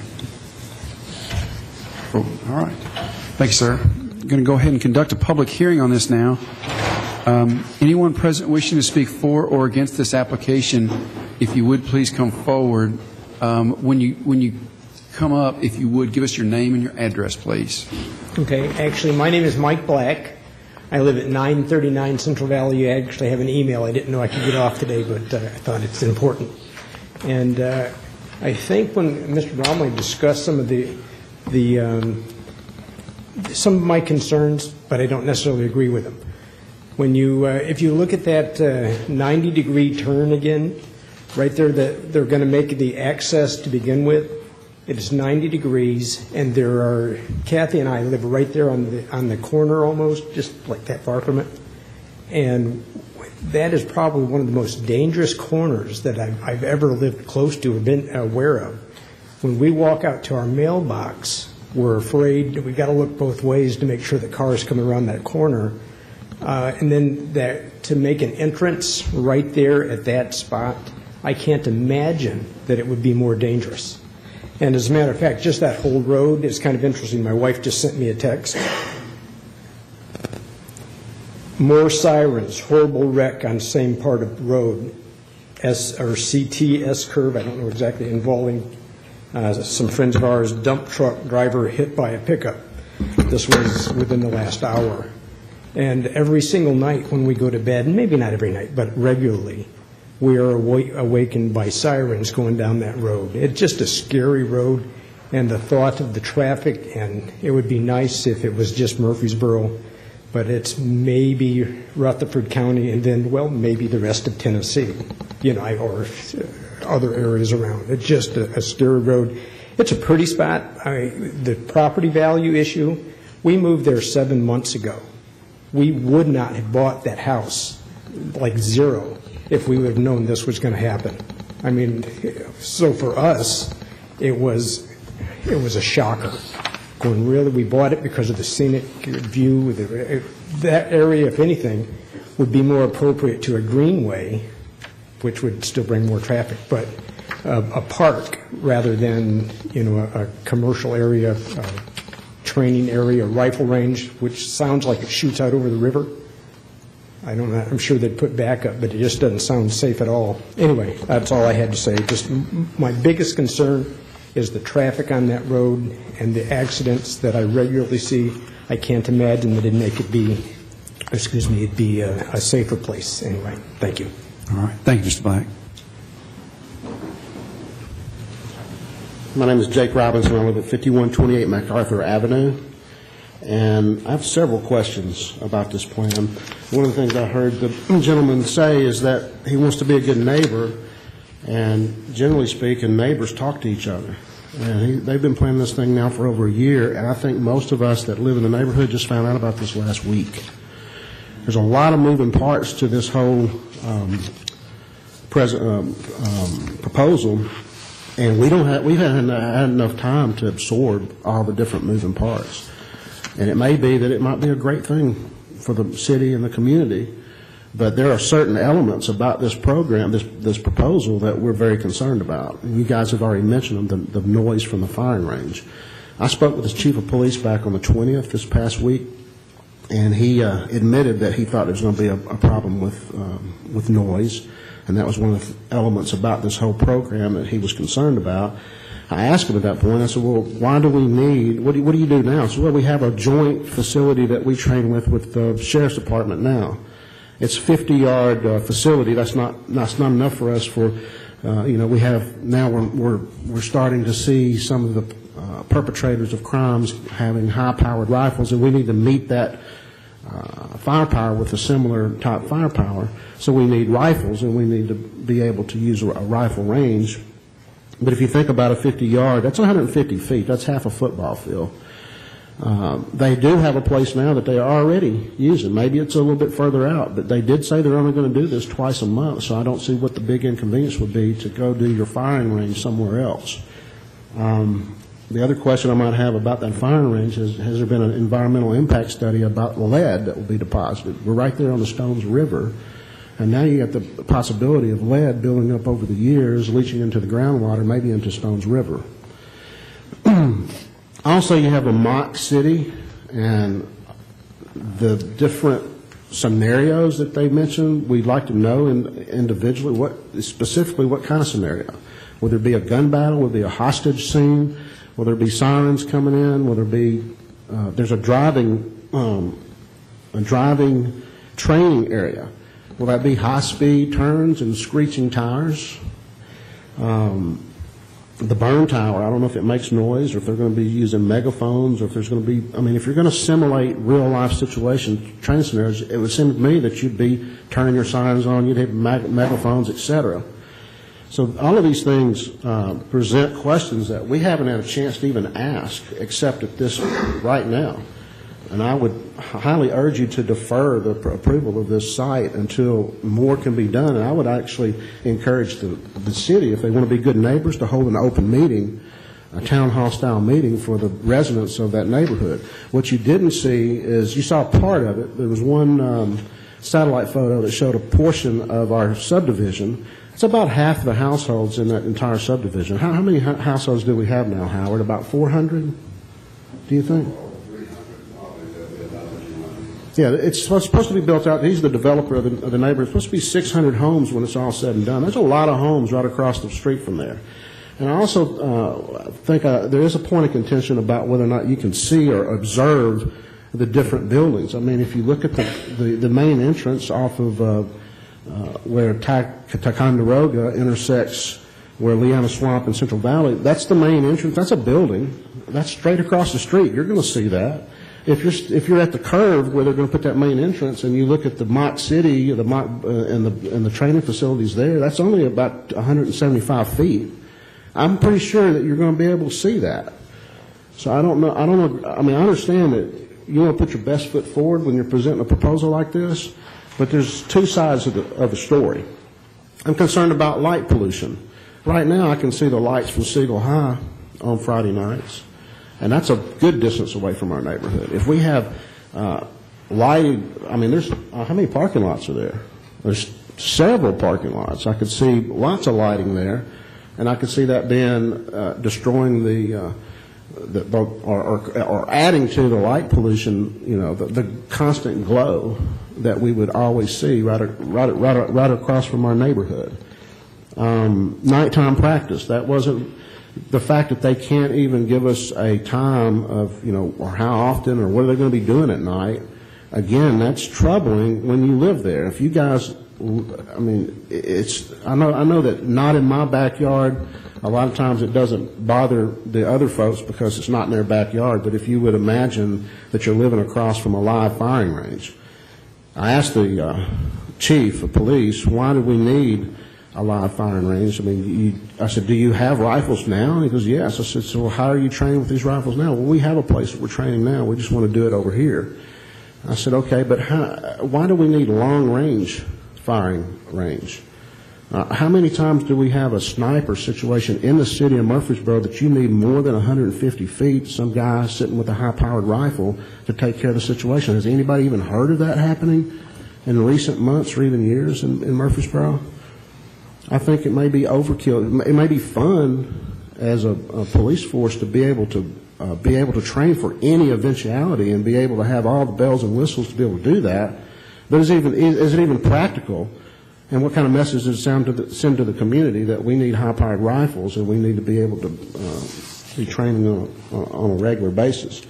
The other question I have is runoff. You put all those parking areas there, and that is a valley. If you drive that area and you come around the corner where this previous gentleman said that his driveway is right across the street where the new driveway would be, all of that is in a valley. It's all a low point. So if you put parking areas there, that runoff has to go somewhere. It's not going to the back to Stones River. It would come forward towards Central Valley. And I do agree with him that would be a worse place to put an entrance to this particular place. You got fire trucks or other big vehicles slowing down to turn into that. You got a blind curve that actually goes down.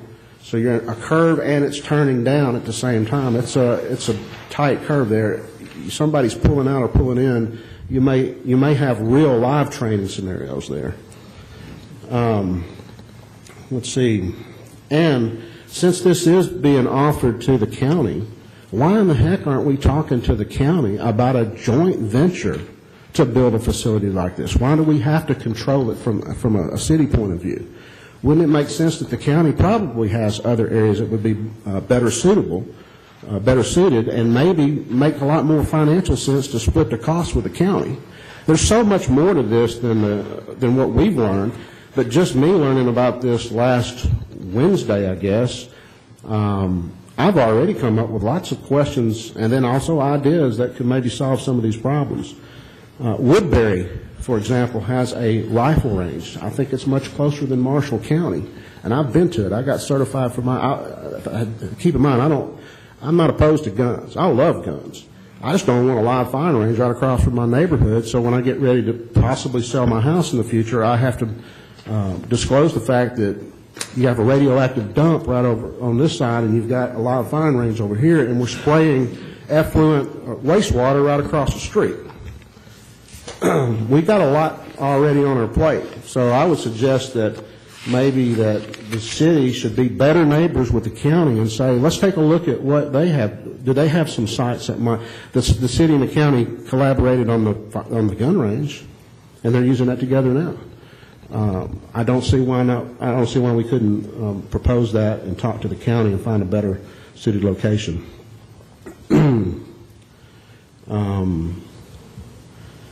So again, I would like to know more. I think we need to have an open meeting so that these guys can come back. We could submit our questions, like what kind of scenarios are you going to be training with? Are you going to have a hostage scenario? Is it going to be at nighttime? Is it going to be what in that mock street neighborhood? There's got to be noise associated with that, apart from what you might found at the firing range. I'd like to know what that is. I think there's many other citizens here that are going to voice something similar, that we need more answers. Today's not the day to approve this proposal, and I appreciate if you take that into consideration. Thank you. All right. Thank you, Mr. Robinson. Wow, to have to come after that. My name is Stacy Morgan, and I'm at 1337 Sam Houston Avenue, and I wasn't aware of this information until last night at 5:30 via email from my property management company. I heard earlier that residents 250 feet or closer were notified, but I'm still a resident within Liberty Station and wasn't notified until last evening. As he stated, I'm concerned about the increase in traffic. We already need a traffic light at Central Valley and 231. The emergency vehicles that will be there, we need a wider road as well as sidewalks. These items were jotted down as soon as I found out, so some of these may have been addressed prior to me writing all of this, but a traffic study, has that been done? It said how much traffic can be expected. I'm hearing approximately 75 vehicles, but traffic is a concern to me. I'm concerned about property values of our home and how our property taxes will be affected. The structure being built on Ticonderoga and Central Valley, will that structure be comparable to the value of our homes? How close will the Mock City block be to the road on Central Valley? I feel as a homeowner that opportunities are being minimized for us with a city or county facility being there rather than profitable businesses or more high quality homes being built in that area. And another thing, the time factors. It hasn't been zoned yet, but I heard approximately 9 p.m. conducting activities during the day. Some residents work at night, so the sound may be a factor because people are sleeping during the day. Sorry I am everywhere with this, but as stated, I just received this information from my property management company last night at 5:30. Thank you. All right. Thank you, Ms. Morgan.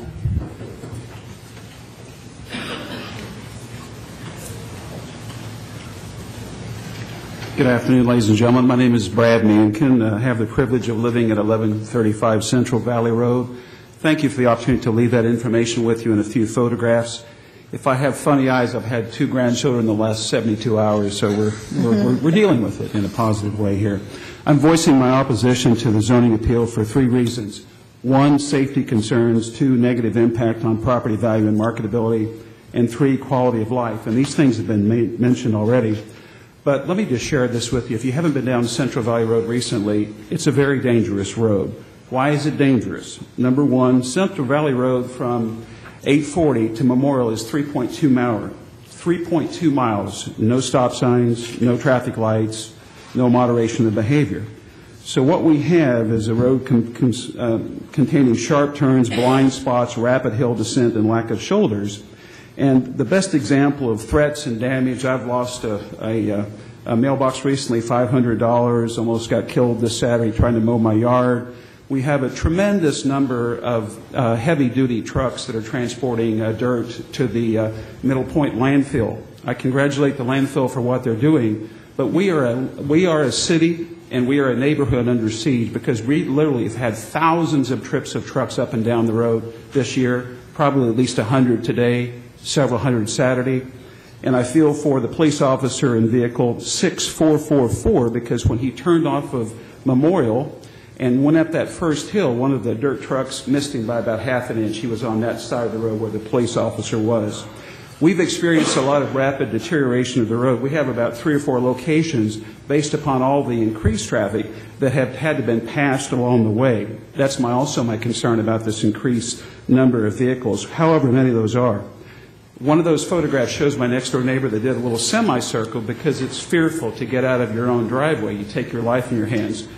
Also, there's two examples of the road that comes down a hill and that sharp 90-degree turn, because there's a lot of blind spots along our road with no shoulders.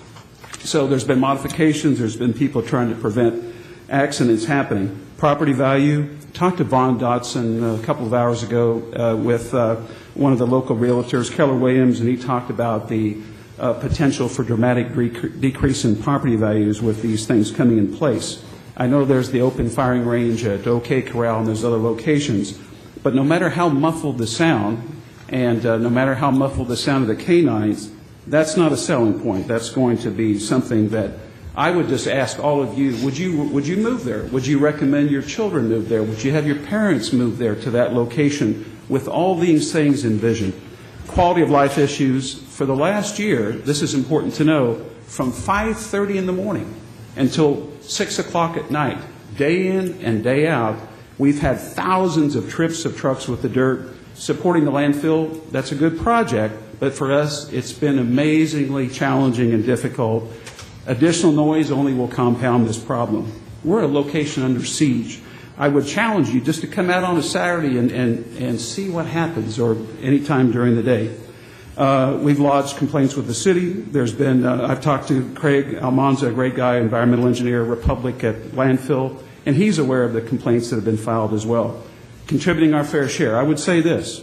We're on the front lines of growth. Well, obviously, we have Murfreesboro 2035, Nashville next. We're all experiencing this tremendous growth. But obviously, the water distribution came in, and I think that's a great project, and the city handled it beautifully, and I think it's a great thing. But also, this incredible traffic, incredible noise has really impacted our lives negatively. And as a homeowner, I really think we've done our fair share. I mean, I don't think if you lived along this road and have endured what we've endured for the last year, I'm not sure. You definitely need a vacation. But I would just say this: should the zoning request be passed, my family will be looking for an exit strategy ASAP. I'll be 59 in a few days. I don't have time to try to regroup and restart again. So now, no doubt, this is on the minds of a lot of people. And I would just say this: how sad it would be for Liberty Valley and Liberty Station, a neighborhood that has finally recovered from multi-year recession with new homes and being built and sold. Howard Wall's done a nice job in this neighborhood. We're on the way back. I'm very proud of where we live. But this neighborhood is going to lose its appeal, it's going to lose its value, and the entire community is going to suffer. And again, we will be forced as a family to move, because we don't want to wait around for the shoe to fall and for our property value to go down to zero, because we can't afford it. And I just thank you for your time. And again, by the way, I did speak with Mr. Crumley about a week and a half ago over the phone. He was a great gentleman, very polite, and it was a privilege talking with him. So very nice guy. I don't know him, but he was nothing but polite to me, and I appreciated talking with him on the phone. Thank you. All right. Thank you, Mr. Mankin.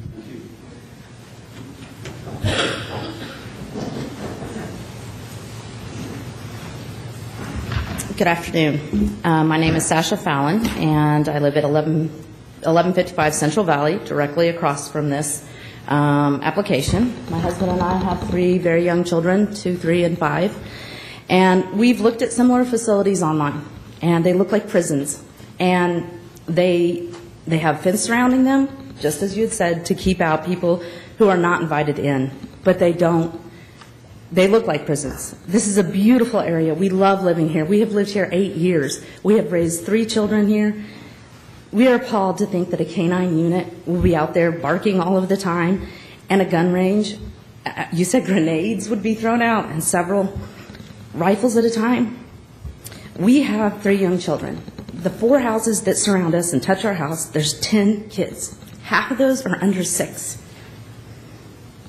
This is a quiet and beautiful area, aside from all the trucks that he had talked about that go by, that we've called about so many times, and that have no stop signs, that cause our neighbor to have people run through her yard and practically hit her. But I first wanted to discuss the pictures that were taken, that were shown to you, and these were absolutely misleading. These pictures gave a false sense of what this really looks like and how close the houses are. The angles were specifically taken to misrepresent what it looks like out there, it doesn't look like, from the pictures, that there are a lot of houses and a lot of families and kids. There are. We are right there, right across. And I'm really appalled at how misleading those pictures really are. We have such a facility as this should have never been proposed near family and homes like ours. This is absolutely unacceptable. They should have found other places. There's ample areas available around. Go to the dump. There's a quarry, a rock quarry that's not even being used, that is nowhere near homes and children. I do not want to have my children and my 2-year-old and 3-year-old are at home all day, every day. So they will hear it. They will hear guns and rifles and grenades, and that's unacceptable. So I'm here to earnestly request a denial of this application and to please scrap it and look somewhere else. Thank you. All right. Thank you, Ms. Fallon.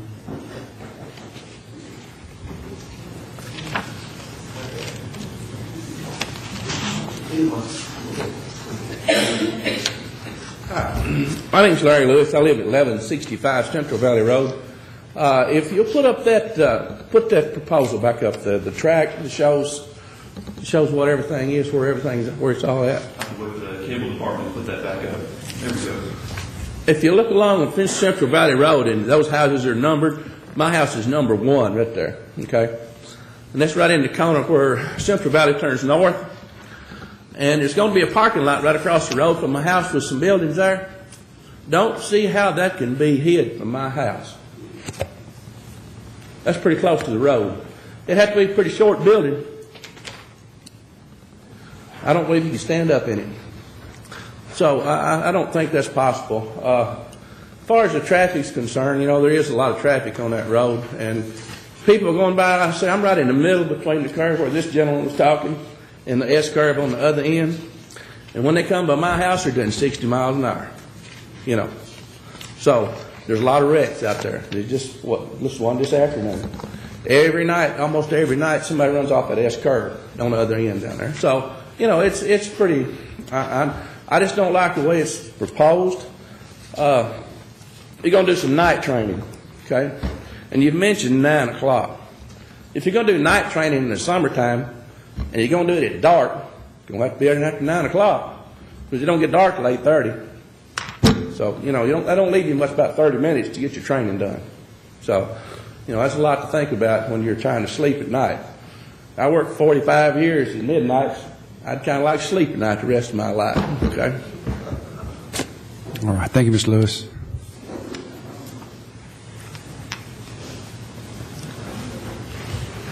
Mr. Chairman, my name is Greg Holt. I live at 1237 Leanna Swamp Road. One of the issues that hasn't been addressed or really discussed is, and I realize it may be more of a county issue, at the other end of Leanna Swamp, from the corner there at Central Valley and Ticonderoga and Leanna Swamp Road, it's also known, Mr. Chairman, as Swamp Leanna, depending on who you ask. The post office has it as Leanna Swamp.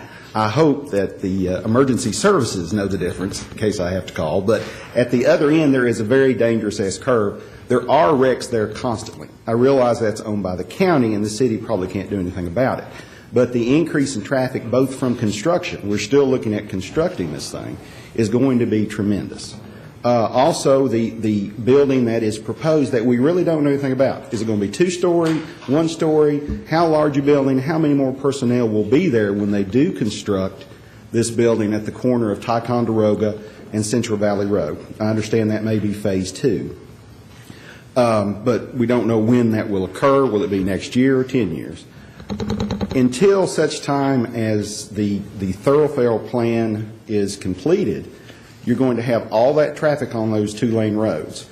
And if you, again, go down Leanna, which eventually becomes Leanna, toward 840, there's a lot of traffic that comes off 840 that goes to the VA down that road, because the VA center is down Memorial from our neighborhood. And we've already got the landfill. And I know when I moved there, the landfill was there. So I understood that. Then directly across from my house, they put a water, what would you say, cleanup type thing. Well, that's fine, but it's almost like, I agree with one of my neighbors, it's almost like you've written off our end of the city. We've got the landfill, so let's put everything bad up there.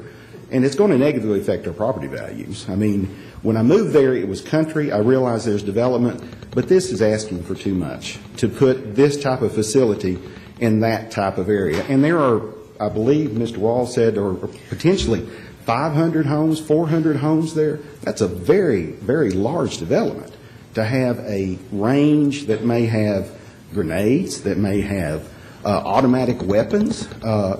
You also have to wonder if we are sharing facilities with other, I assume, other police or public safety departments. At some time, they may want to come use ours, which will cause, again, increased use. And so I understand that these gentlemen, and I appreciate what public safety does and the need to train.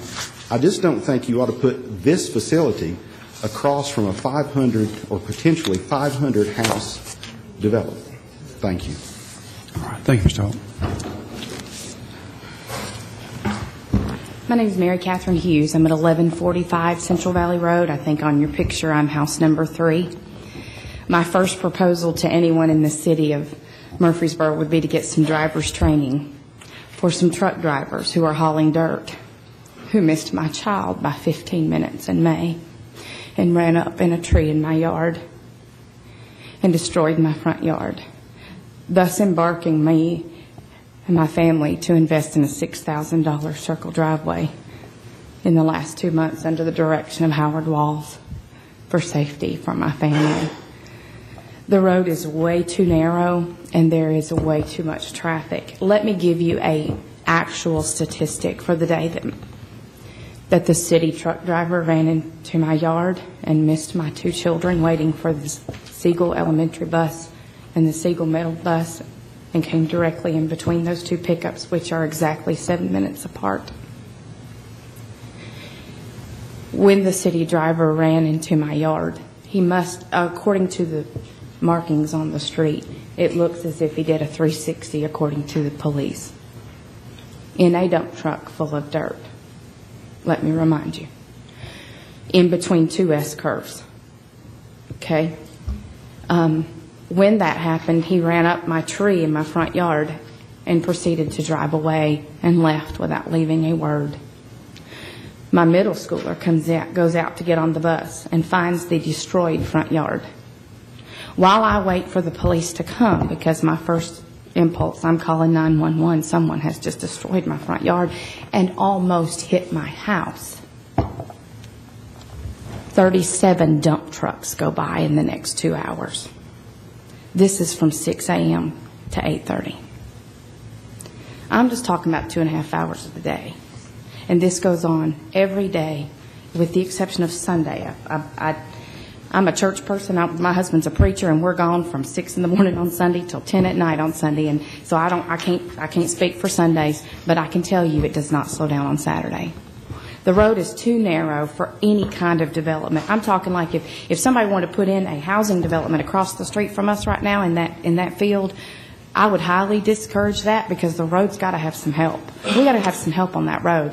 If you could come out to my home and see where the truck wrecked, he took off about 6 or 8 inches of the road where he went off on the right side of the road, and then he twisted toward my yard, came up in my tree, and I'm literally talking up in my tree. If you want to see a picture, I've got it, where he dented into my tree and then turned back around and went the other way. He's destroyed 2 sides of the road just coming and going. And this is something that just happened in May. I have a 10-year-old son, a 12-year-old son, a 20-year-old son, and a 22-year-old son who just returned from the United States Army, serving the last 4 years. And when he picked up the paperwork saying that it was going to be the mock city and all of that goes with it, he said, "Oh, dear God, Mom, y'all have to move." Now, he's not a policeman, I'll give you that. But he knows what those training facilities do go through.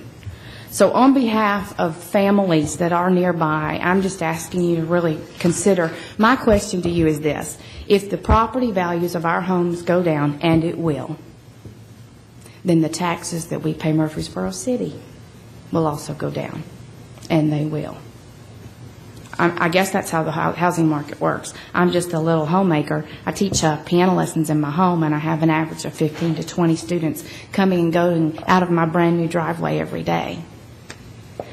The reason I built the driveway is because we've almost gotten killed, because my suggestion in this whole thing was to put a stop sign at Ticonderoga where it crosses, where you're talking about your entryway to this facility, at least for those of us who live there. And I know that's on a totally different docket, but I'm just saying it would be such a blessing, because it would at least stop, like we're saying, 60 and 70 miles an hour punks driving motorcycles, trucks, and these big dump trucks. I mean, you just don't even know. Sometimes if I pull out of my driveway, if I look to the left, I can't see Ticonderoga right there, and I'm 3 houses away. I'm the 3rd house from Ticonderoga. But I can't see the car that's going to crest the hill and hit me. The only time I can see a car coming is when it's dark, when it's night, and you can see the lights following the the power lines. That's how we know. But I'm just asking you to consider, if it was your yard and these were plans for within a stone's throw of your front yard, where your children already have too little yard to play in because the road is so dangerous, is this what you want for your kids? All right. Thank you, Ms. Hughes. Tim Fallon, 1155 Central Valley Road. You've already heard my wife talk, so I'll try to keep my comments brief. First of all, the berm that was talked about that supposedly guards the neighborhood from Central Valley, it's really more of a ditch and a low spot that then heads back up into the property, as you saw on the pictures. The guarding, as my wife said, I'm concerned about the guarding, right, and to see razor wire and concertina wire around a facility, because if you have facilities like that, if you have police canine dogs that are boarded there overnight, you can't have anybody in there. And I understand that. We all understand that.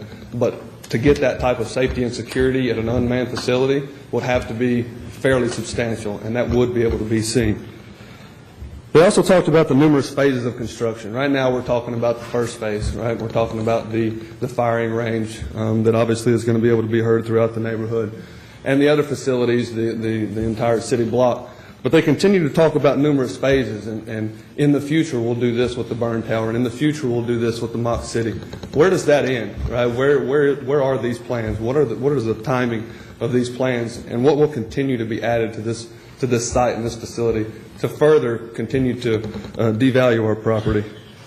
Once again, as one of my neighbors said, she just received notification last night, and I think as many of the concerned citizens of the subdivision have raised, there was very little communication to the residents of the subdivision. Only the people basically lived on the street. But as you've heard, there's many other houses in the community that were not notified and have not had a chance to review what this is going to do to their quality of life. And in closing, we moved out to where we live to get out and away and make sure that our kids had a good place to stay, a safe place to play, save the road, obviously. And I don't want to bring, and believe me, I am all for the police and fire department getting their proper training facility, but to put it in an area where so many kids are out playing, where families have done everything they can to get to where their kids are not exposed to the sirens and the bombs and the grenades and the shooting all day, and now you're just going to bring and put it into our front yard and expose all of our children to it. So I ask the board to consider all the arguments you've heard here today, and if not deny the zoning special use permit, at least delay and stay it until it can be discussed further. Thank you. Thank you, Mr. Fallon. Good afternoon, Board. I'm Philip Powell. I live at 1125 Central Valley Road. I'm the only house out there that has 2 swings hanging from the tree out there by the road. And I can't imagine any kids out there wanting to swing when there's a mock war going on across the street. And I spent 8 years in the Marine Corps as an MP. And when we used to train in mock cities, there's yelling, there's gunfire, there's everything going on, and I know how loud it is. And a rifle range, I can't imagine a rifle range being there. And according to this, where this canine facility is supposed to be, looks like where the old barn's sitting right now, which everybody can see the barn from their house. I don't see how it's going to be hidden. And, traffic and all that, whole nother issue. That's nothing y'all can do about. Today, I was standing outside trimming my hedges for about 45 minutes. I counted 12 dump trucks go by. And I'm watching them. I'm looking at the names because they've got their jake brakes on, making a lot of noise. But I'm going to talk to the general contractor about that today. But I just know what a mock city and the firefights and all that, I know what it's like, and it's extremely loud, and I know it's not going to go unnoticed. Thank you. All right. Thank you, Mr. Powell. My name is Son Manavon. I'm at 5120 MacArthur Avenue. Just as Ms. Morgan has said, I just learned about this less than 24 hours ago. So there's a lot of questions, a lot to absorb today. I just asked if we can have more time for the residents such as myself outside of 300 feet from this development to review the plans. That's all. All right. Thank you, sir.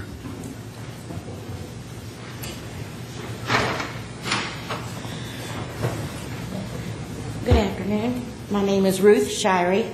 I live at 955 Central Valley Road.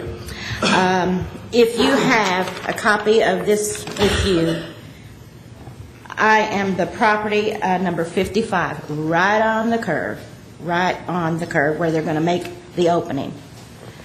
And I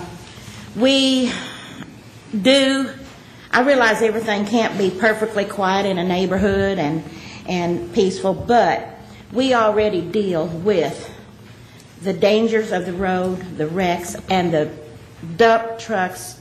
No one's exaggerating. No one is exaggerating at all. So I do, and all these questions that they have, lucky for you, they've already addressed them because I had them on mine.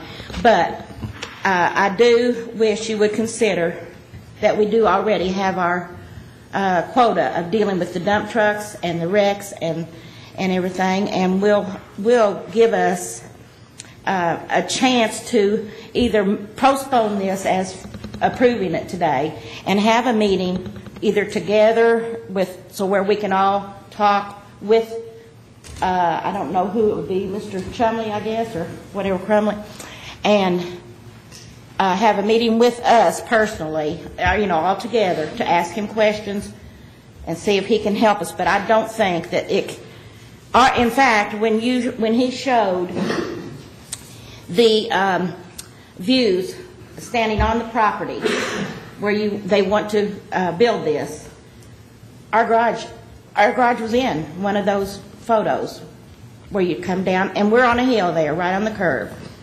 And I'm sure we can see over what they do. So like Mr. Black said, we only bought this 10 months ago. If we had known, we would have never bought. And what's it going to be? We're not going to want to live there. No one is. And if we sell, our selling price is going to be nothing. Are we going to be compensated for any of that? No. So I appeal that we do postpone, and like Mr. Robinson said, and maybe go with the meeting and look further into all these things that they're proposing to do, and see if we can't get something to satisfy us a little better. But I really hope that it doesn't pass. I really do. I think it's just because would they want to live there? With the people on the city police or whoever, would they want to live out there? No. So why subject us to it? I know there's other places that they can do. I know that. Mr. Robinson said that there was, and I know there is. So I appreciate being heard, and thank you very much. All right. Thank you, Shari. Thank you, Board. My name is Richard Tenpenny, and I live at 810 Ronald Drive. And on behalf of the fire and police and EMS services, I want to congratulate them as to what they do, because without them, we wouldn't be where we're at today because of the accidents and so forth. When my wife and I first moved into Liberty Station, we were told there was going to be a greenway built. That's why we chose Liberty Station.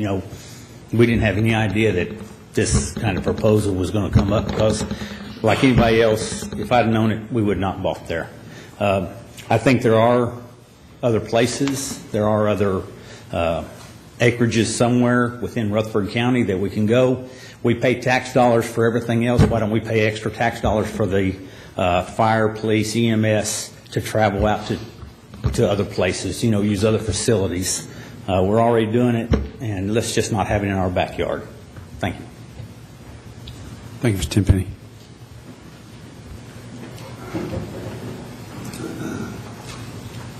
Good afternoon, Mr. Chairman, young lady, gentlemen. My name is Howard Wall. I'm the developer of Liberty Heights, Liberty Valley, Liberty Station. Started in the year 2001. I found out about this last Thursday. Today's Wednesday. 6 days ago. I've been out there a long time. I can't imagine me not knowing anything about this before this time. There are everything that these wonderful people have said has been said to me several times. The property management company could not be here this afternoon, and they have heard the same concerns. But they asked me, and I was going to do it anyway, for goodness sake, there's one thing, I don't know how much clout you have, but obviously a lot. Miss Stacy, anyway, the lady that mentioned about the traffic, and so a lot of other people. It is a narrow road. I understood it's going to be widened when I bought it. Monies were spent by me.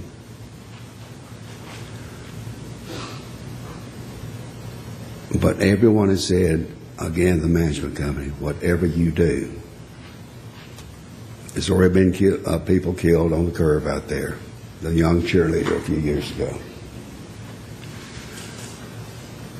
But at 231 Central Valley Road, there's a crying need for a traffic light. It's a 3-lane highway traveling north from Walter Hill towards Murfreesboro. There's a wonderful right turn lane in addition to it. We've got at least 300 people, 300 families coming out of Liberty Heights. More to come. I think y'all need to make a recommendation tonight to have the city manager, the mayor, to put in a traffic light immediately. That's one thing that you could do today with your influence, and before you even think about going anywhere else. 6 days is not a long time to consider something. Maybe even you only had 6 days. Gentlemen and ladies, we beg you, I beg you, delay this for at least 6 months. That is only fair. We found out things that we didn't know. Mr. Crummy, I met with my engineering company, SEC, that had done the site work on this. Mr. Jamie Reed and Matt King, and they, of course, y'all worked together and confirmed. You confirmed everything they said, and vice versa. But that traffic light could be done next week. I know you have to get permission from the state, but there's no reason why it's not there. That would be a sign of good intent for this before this scenario goes any further. I would like for y'all to make the motion, Mr. Rogers, for delay this at least 6 months. I'd prefer 6 years, but at least 6 months. Thank you very much. All right. Thank you, Mr. Wall.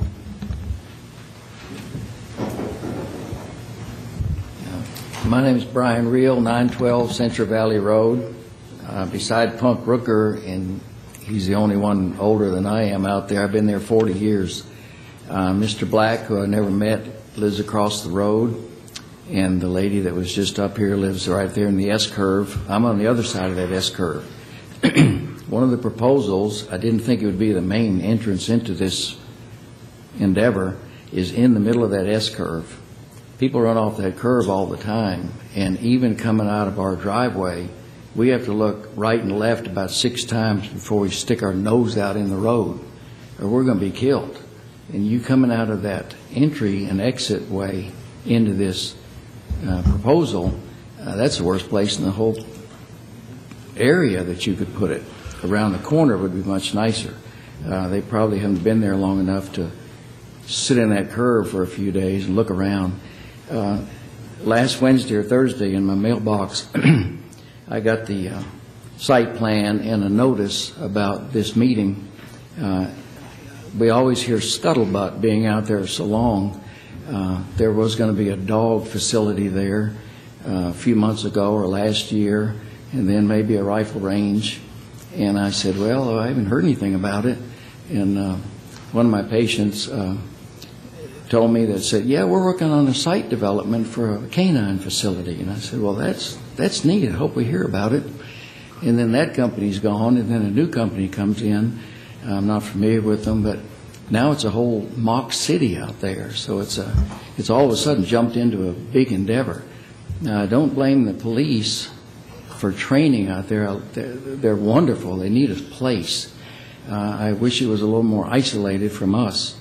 As far as the noise goes, that would be a wonderful idea if they could all go out to Beech Grove or someplace, because we're somewhere more isolated where the noise comes. But in this proposal or this letter we received, the biggest part of that was all about the noise and the dump truck situation, which is absolutely horrible.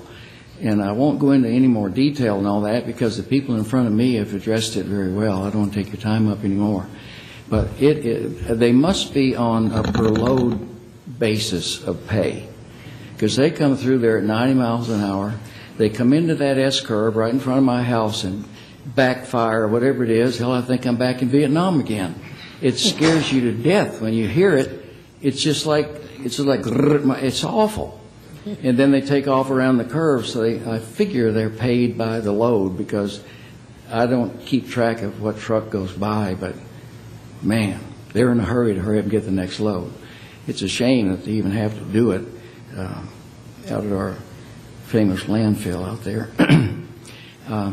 The other thing is that little building in the front corner, the training facility or something for the general public, I don't know what that means. There's about 50 or 60 parking places in front of it, but it could be that driver training exercises or we didn't get much explanation on this as far as we can voice our opinion to it, but we'd sure like to know more about what it is and what they do and why they do it. But your thing about the dump truck situation, they brought it up. It's probably have nothing to do with this meeting, but it's part of the notice that we got as far as looking into it. I don't know how you can control it or what we can do with it. A long time ago when Howard proposed a subdivision with so many houses out there, we lived there for years, and it's the most peaceful place in the county. There's nothing there. It's just beautiful. It's open scenery. Coleman Farm, the old man was a good friend of mine. I used to go up and talk to him all the time. And it hasn't been diminished. We were upset about the spreading sludge or whatever the hell is out there, the water, but it's going to be fine. I think that'll be fine. In Howard's subdivision, I fought against him for a while, putting so many houses in, but it's been run beautifully. It hasn't bothered us on that side of the road. Their egress and ingress is on the other sides. It's managed really nicely. This endeavor is only a 5-acre lot from my little 4 acres. I'm right next to all that mock city. And I understand what the training is like, and when the MP from the Marines talked about it, that could be not a problem, but it could be a noisy situation. So I just want to let you know how we feel. We love our place out there. love the open. A greenway would be phenomenal, or a park or something like that to protect it. Our greenway is nationwide famous. When Bart proposed the greenway along the Stones River, it is fantastic, and it would be nice to keep something like that still in the county. Thank you for your time. All right. Thank you, Mr. Real.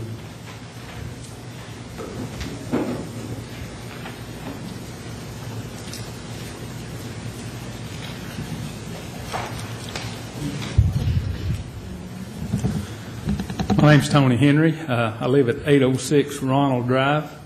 Wife and I have lived there, be 9 years in a couple of weeks.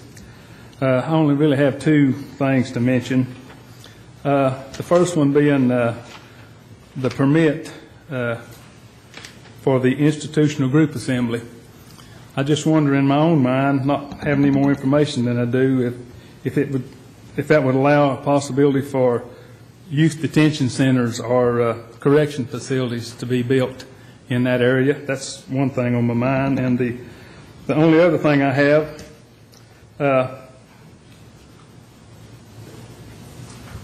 I heard some statements made here about, I don't think, but I'm not sure that you won't be able to see the different parts of this from our community. I'm not sure, but my best prediction, that was another statement that I heard. No time was stated about the ground, for sure what time, this shooting could possibly be done. And no artifacts inspection has been done at the new site. Based on that information alone, I think the board should really consider a extended deferral for this matter. Thanks for your time. Appreciate it. All right. Thank you, Mr. Henry.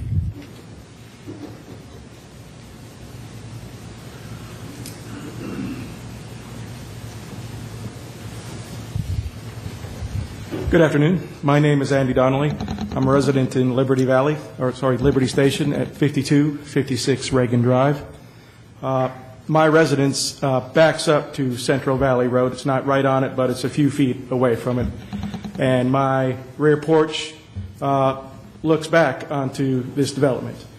Currently, I am building a covered porch right now over my existing porch and to look out onto this beautiful scenery. The city knows about it, of course. Everyone knows about it because I've applied for a building permit.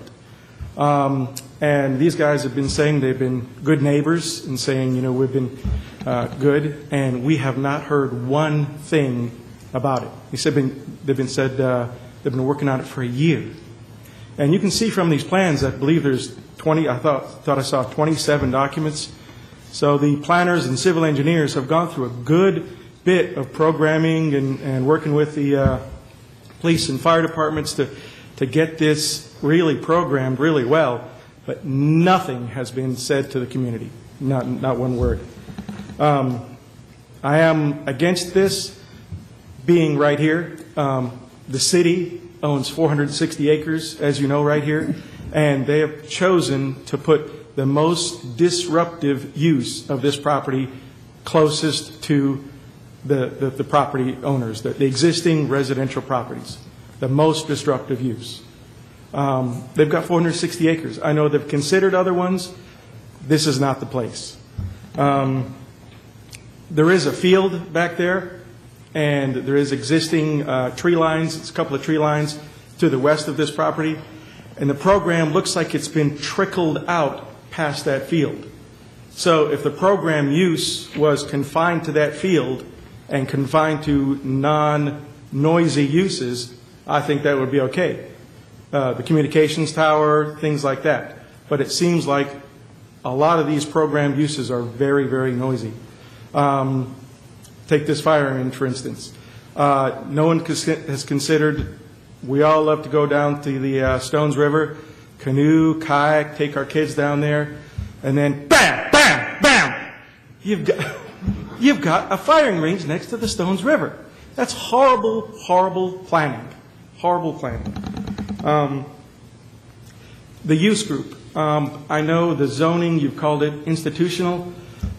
Institutional use group in the building code is for care over 24 hours. And that's nursing homes, assisted living, detention facilities, jails, mental facilities. People who aren't really familiar with the word institutional will see this zoning when they purchase houses around this area and see this institutional and say, "Ooh, what could go in there, or what's going to go in there in the future?" So it's not really institutional use group. The assembly, yes, for that main building on Ticonderoga and Central Valley, that's an assembly use group. So I don't know why the rest of it's used, but I'm not familiar with the actual zoning. And we all received a kind of a list of the different zoning areas, business and commercial and everything. Institutional wasn't on there. Defined what institutional was. So I don't know if it's a real zoning area or if that's what you just call governmental areas. But to call it institutional is not the right thing. You're going to be housing some of the training dogs here overnight. There are coyotes out there, and I don't want these dogs being woken by coyotes when they, barking. That'll just cause more barking out there. Looking at the plans,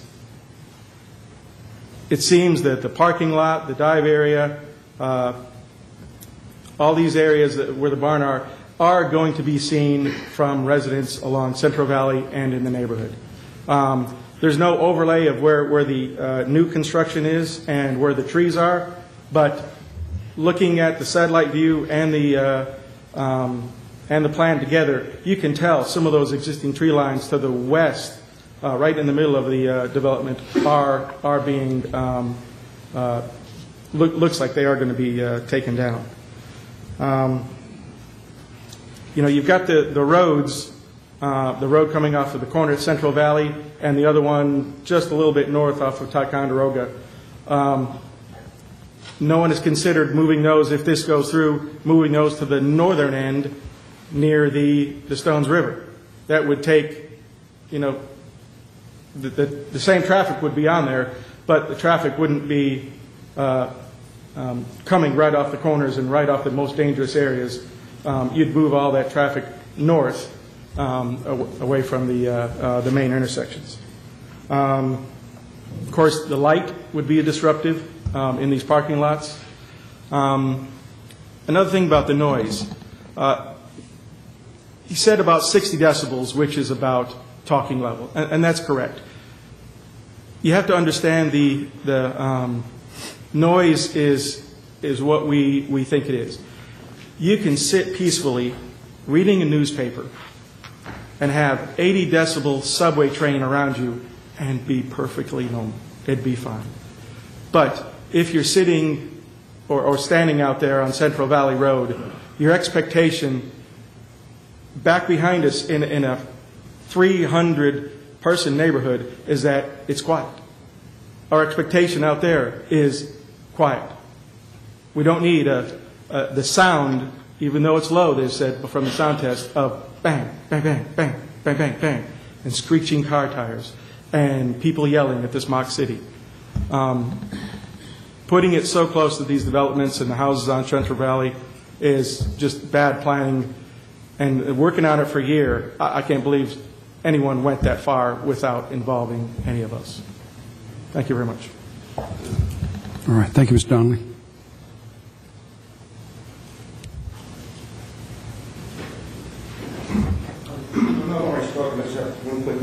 I just want to make sure that there's no one else present that wishes to speak for or against the motion.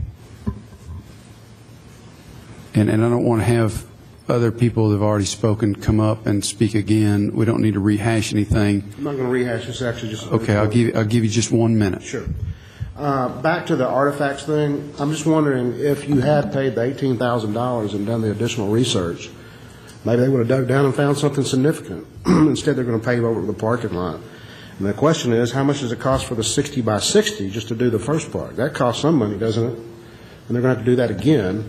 So I'm just wondering if that's a good use of funds not to go ahead and check to see if there's something significant in that original plot that might need to be looked at from a historical standpoint. And if you're going to move it to the other side, you're going to do the 60 by 60 again. Again, you may find the same thing. Sooner or later, you've got to pay that $18,000 and find out if there's something significant there. All right. Thank you, sir. All right. Then at this time, we'll go ahead and close the public hearing. And we will now open the floor for further questions, discussion from the board.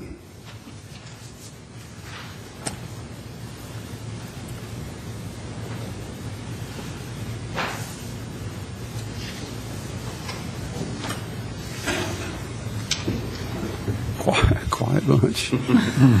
I'll make a comment. And this may not be a good correlation, but I'm going to make it anyway. We had before the Planning Commission, we had a project, actually it was Middle Tennessee Electric, that was going to be put between two subdivisions. So it was, in essence, an industrial commercial development that's going to be off of Veterans Parkway. And I think due diligence was done by Middle Tennessee Electric, not only to portray what the facilities were going to look like, what berms, what fences would be around or near the neighbors, exactly what uses would be done in the development itself, again, what the buildings would ultimately look like or be similar to. And they did host a neighborhood meeting. Matter of fact, I know for a fact that particular individuals met with particular neighbors that were part of the HOA. And I think the only fair thing to do in this situation is to, if we're going to ask, I don't know that Middle Tennessee Electric would be considered part of the private sector or not in and of itself, but because it's a utility. But I think we should ask the same of someone like that. We should ask the same for the city to do. So, and I don't want to, I'm going to make a motion, but I don't want to defer anybody else from discussing this. Let me say that up front. But I think that based upon the comments, based upon questions that are unanswered, that we need to defer this motion, allow the city to have a public meeting with the neighbors in this area, and then come back before this board when that due diligence is done. So I'm making a motion that we defer this application. Mr. Chairman, we're happy to conduct a meeting with the neighborhood. We would ask if you could separate the communications tower and the movement of that communications tower about 800 feet to the west from the special use permit and the height variance for the burn tower. That project is basically ready to go to bid. As soon as we can find the location, complete the subsurface testing to make sure the ground's suitable for the tower to go up, do the EPA evaluation of the site, we're ready to go forward with that.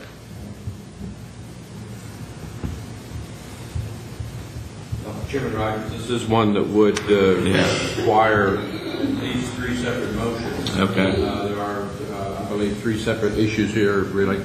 And if the board so chooses to look at the third issue first and then go back, or just discuss them one at a time, really, because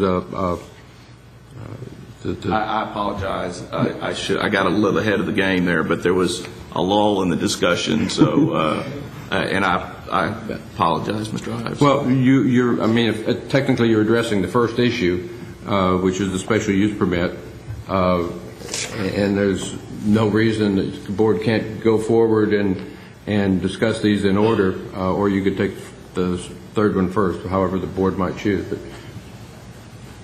if your motion is limited to the first item, which is the special use permit, then I think it'd be very appropriate to go forward and continue that discussion? Well, I mean, I suspect that we've already heard the tower and approved the tower previously. I mean, I think let's just go ahead and pick off this low-hanging fruit here for right now on the tower, if you all are okay with that. This is the tower for the communications and not the burn tower for training for any fire purposes. Right. We're talking just the tower. Right.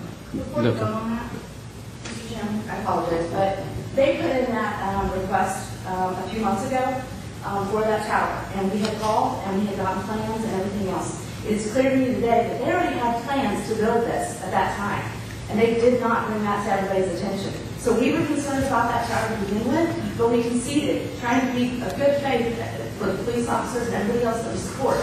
But now, knowing that this has been in plans for a year, I feel like it was misrepresented, that tower, and I feel like they're trying to get their foot in the door and then have all their other plans. So I don't think that this has been an honest over time.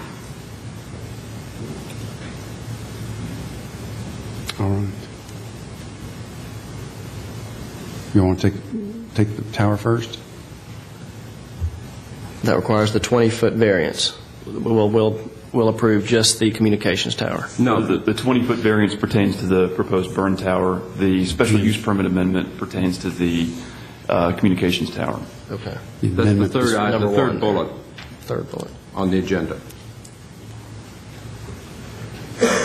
Let me ask a question before we vote on it. Mr. Crumley, I understand your comment. Or would we be, if we defer, I'm just saying, if we were to defer that application, are we putting the city in a precarious situation with respect to the safety of its citizens?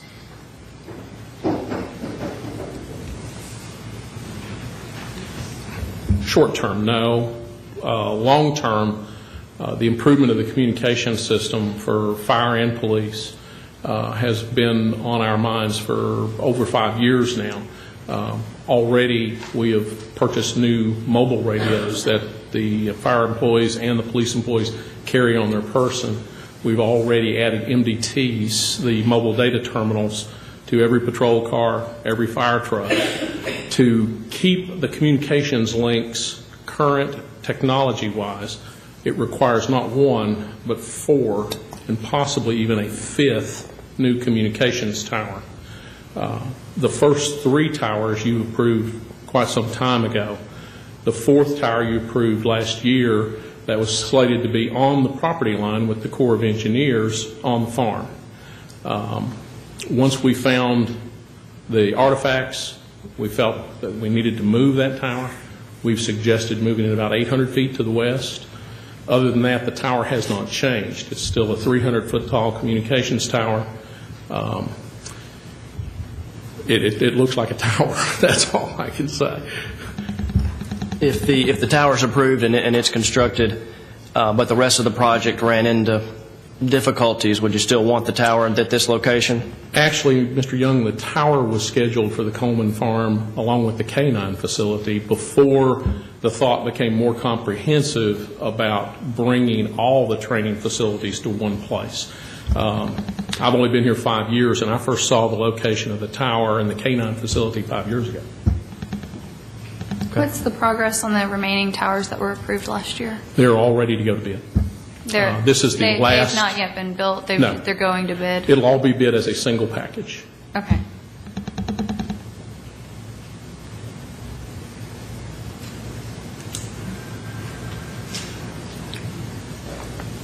All right, we're ready for a motion then on the tower. The amendment to the special use permit.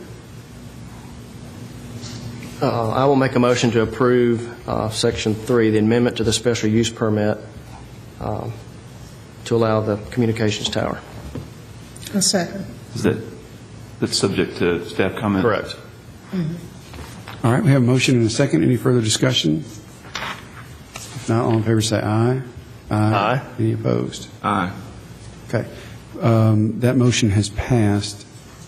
I think it was 4-1. All right. I guess we'll now consider the request for the special use permit in order to construct this public safety training facility. I guess along with Mr. Halliburton's comments, my initial reaction was this is certainly going to draw attention to this type of project this close to some residential areas, and certainly with the neighbors' opinions, and it seemed like it needs some discussion and communication, I guess, before I would be comfortable with it. So I'll kind of go along Mr. Halliburton's thoughts that maybe making sure if it's going to go forward that there's some communications with the neighbors before I'd be willing to go along.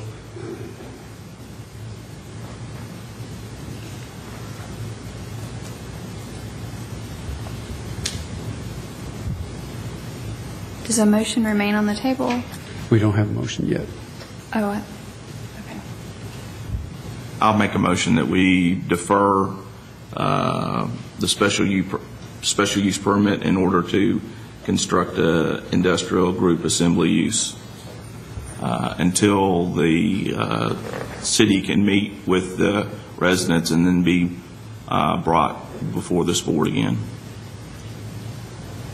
I'll second. We have a motion and a second. Let me ask, when it's brought back to us, does that envision having another public hearing on it? I think that if us as a board wants to see that and we have the ability to do that, I'd be willing to amend my motion to that effect. Okay. That's fine. Okay. Any further discussion on the motion? I will say this. I want to keep an open mind, and I'm glad to hear that any comments that may stem from a public hearing, and I'm pleased that the city is willing to sit down with the neighbors. But I'll be honest with you, Jim. I've been on this board since 92, something like that. I can probably count on one hand the number of hearings that we've had where it's been this contentious or this objected to, I suppose. And so I said I was familiar with this area. I ride my bike out there probably 2 times a week. I turn right there at the property to go out Central Valley Road. And those they're not lying about that traffic out there. It is awful. And I don't know of any, if this was a non-city commercial use that was trying to go in out there, I'd say you're out of your mind. There's nothing even close that is of any type of commercial application whatsoever. The rules that we have to go by on the BZA, the city has to prove certain things.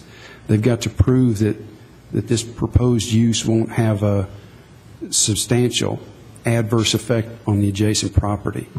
It won't have a substantial adverse effect on the character of the neighborhood. That it's adequately served by facilities like streets. And you can meet with the neighbors, but in my mind, I can't conceive how you're going to change those circumstances. There's things that you hate to oppose, and certainly I'm always reluctant to oppose churches and city and police and fire. But here, this is one where it just is, it's almost black and white to me that this is not the place for this particular use. And I regret having to say that because I really want to support this development. But here I'm just going to struggle with this through the end, I think. So with that having been said. I think we have a motion in a second. Ready for a vote? Yes. All right. All in favor say aye. Aye. Any opposed? All right. That application then has been postponed indefinitely Do we have a remaining motion regarding the burn tower? Or is it included with because it's would not be allowed if there was no permit? I think just to make sure, just as a matter of housekeeping, we probably want a third motion. Mr. Ives, would you agree with that? I would suggest that, yes. I'll move to defer the construction of a new burn tower, or regarding the construction of a new burn tower, the request for a variance under the same conditions and requirements of Mr. Halliburton's motion, previous motion. Second. All right, motion and a second. Any further discussion? Not all in favor say aye. Aye. Any opposed? All right. Application has been deferred. And Chairman Rogers, just as a point of clarification, the deferral for both of those was indefinite, and it will be brought up again at such time as the applicant has met with the neighborhood and provided some additional details that the board is looking for. Yes, sir. And I think the motion did envision that it would include a public hearing next time as well. Yes, yes. Thank you for reminding me. Yes. All right. We've been going for quite a while, so we're going to take a, let's say, 5-minute break. It's about quarter of, and we need to recess to allow council to meet. I think council meeting will be brief. We got 15 minutes. We'll just recess then until the conclusion of the council meeting. Okay, that should work.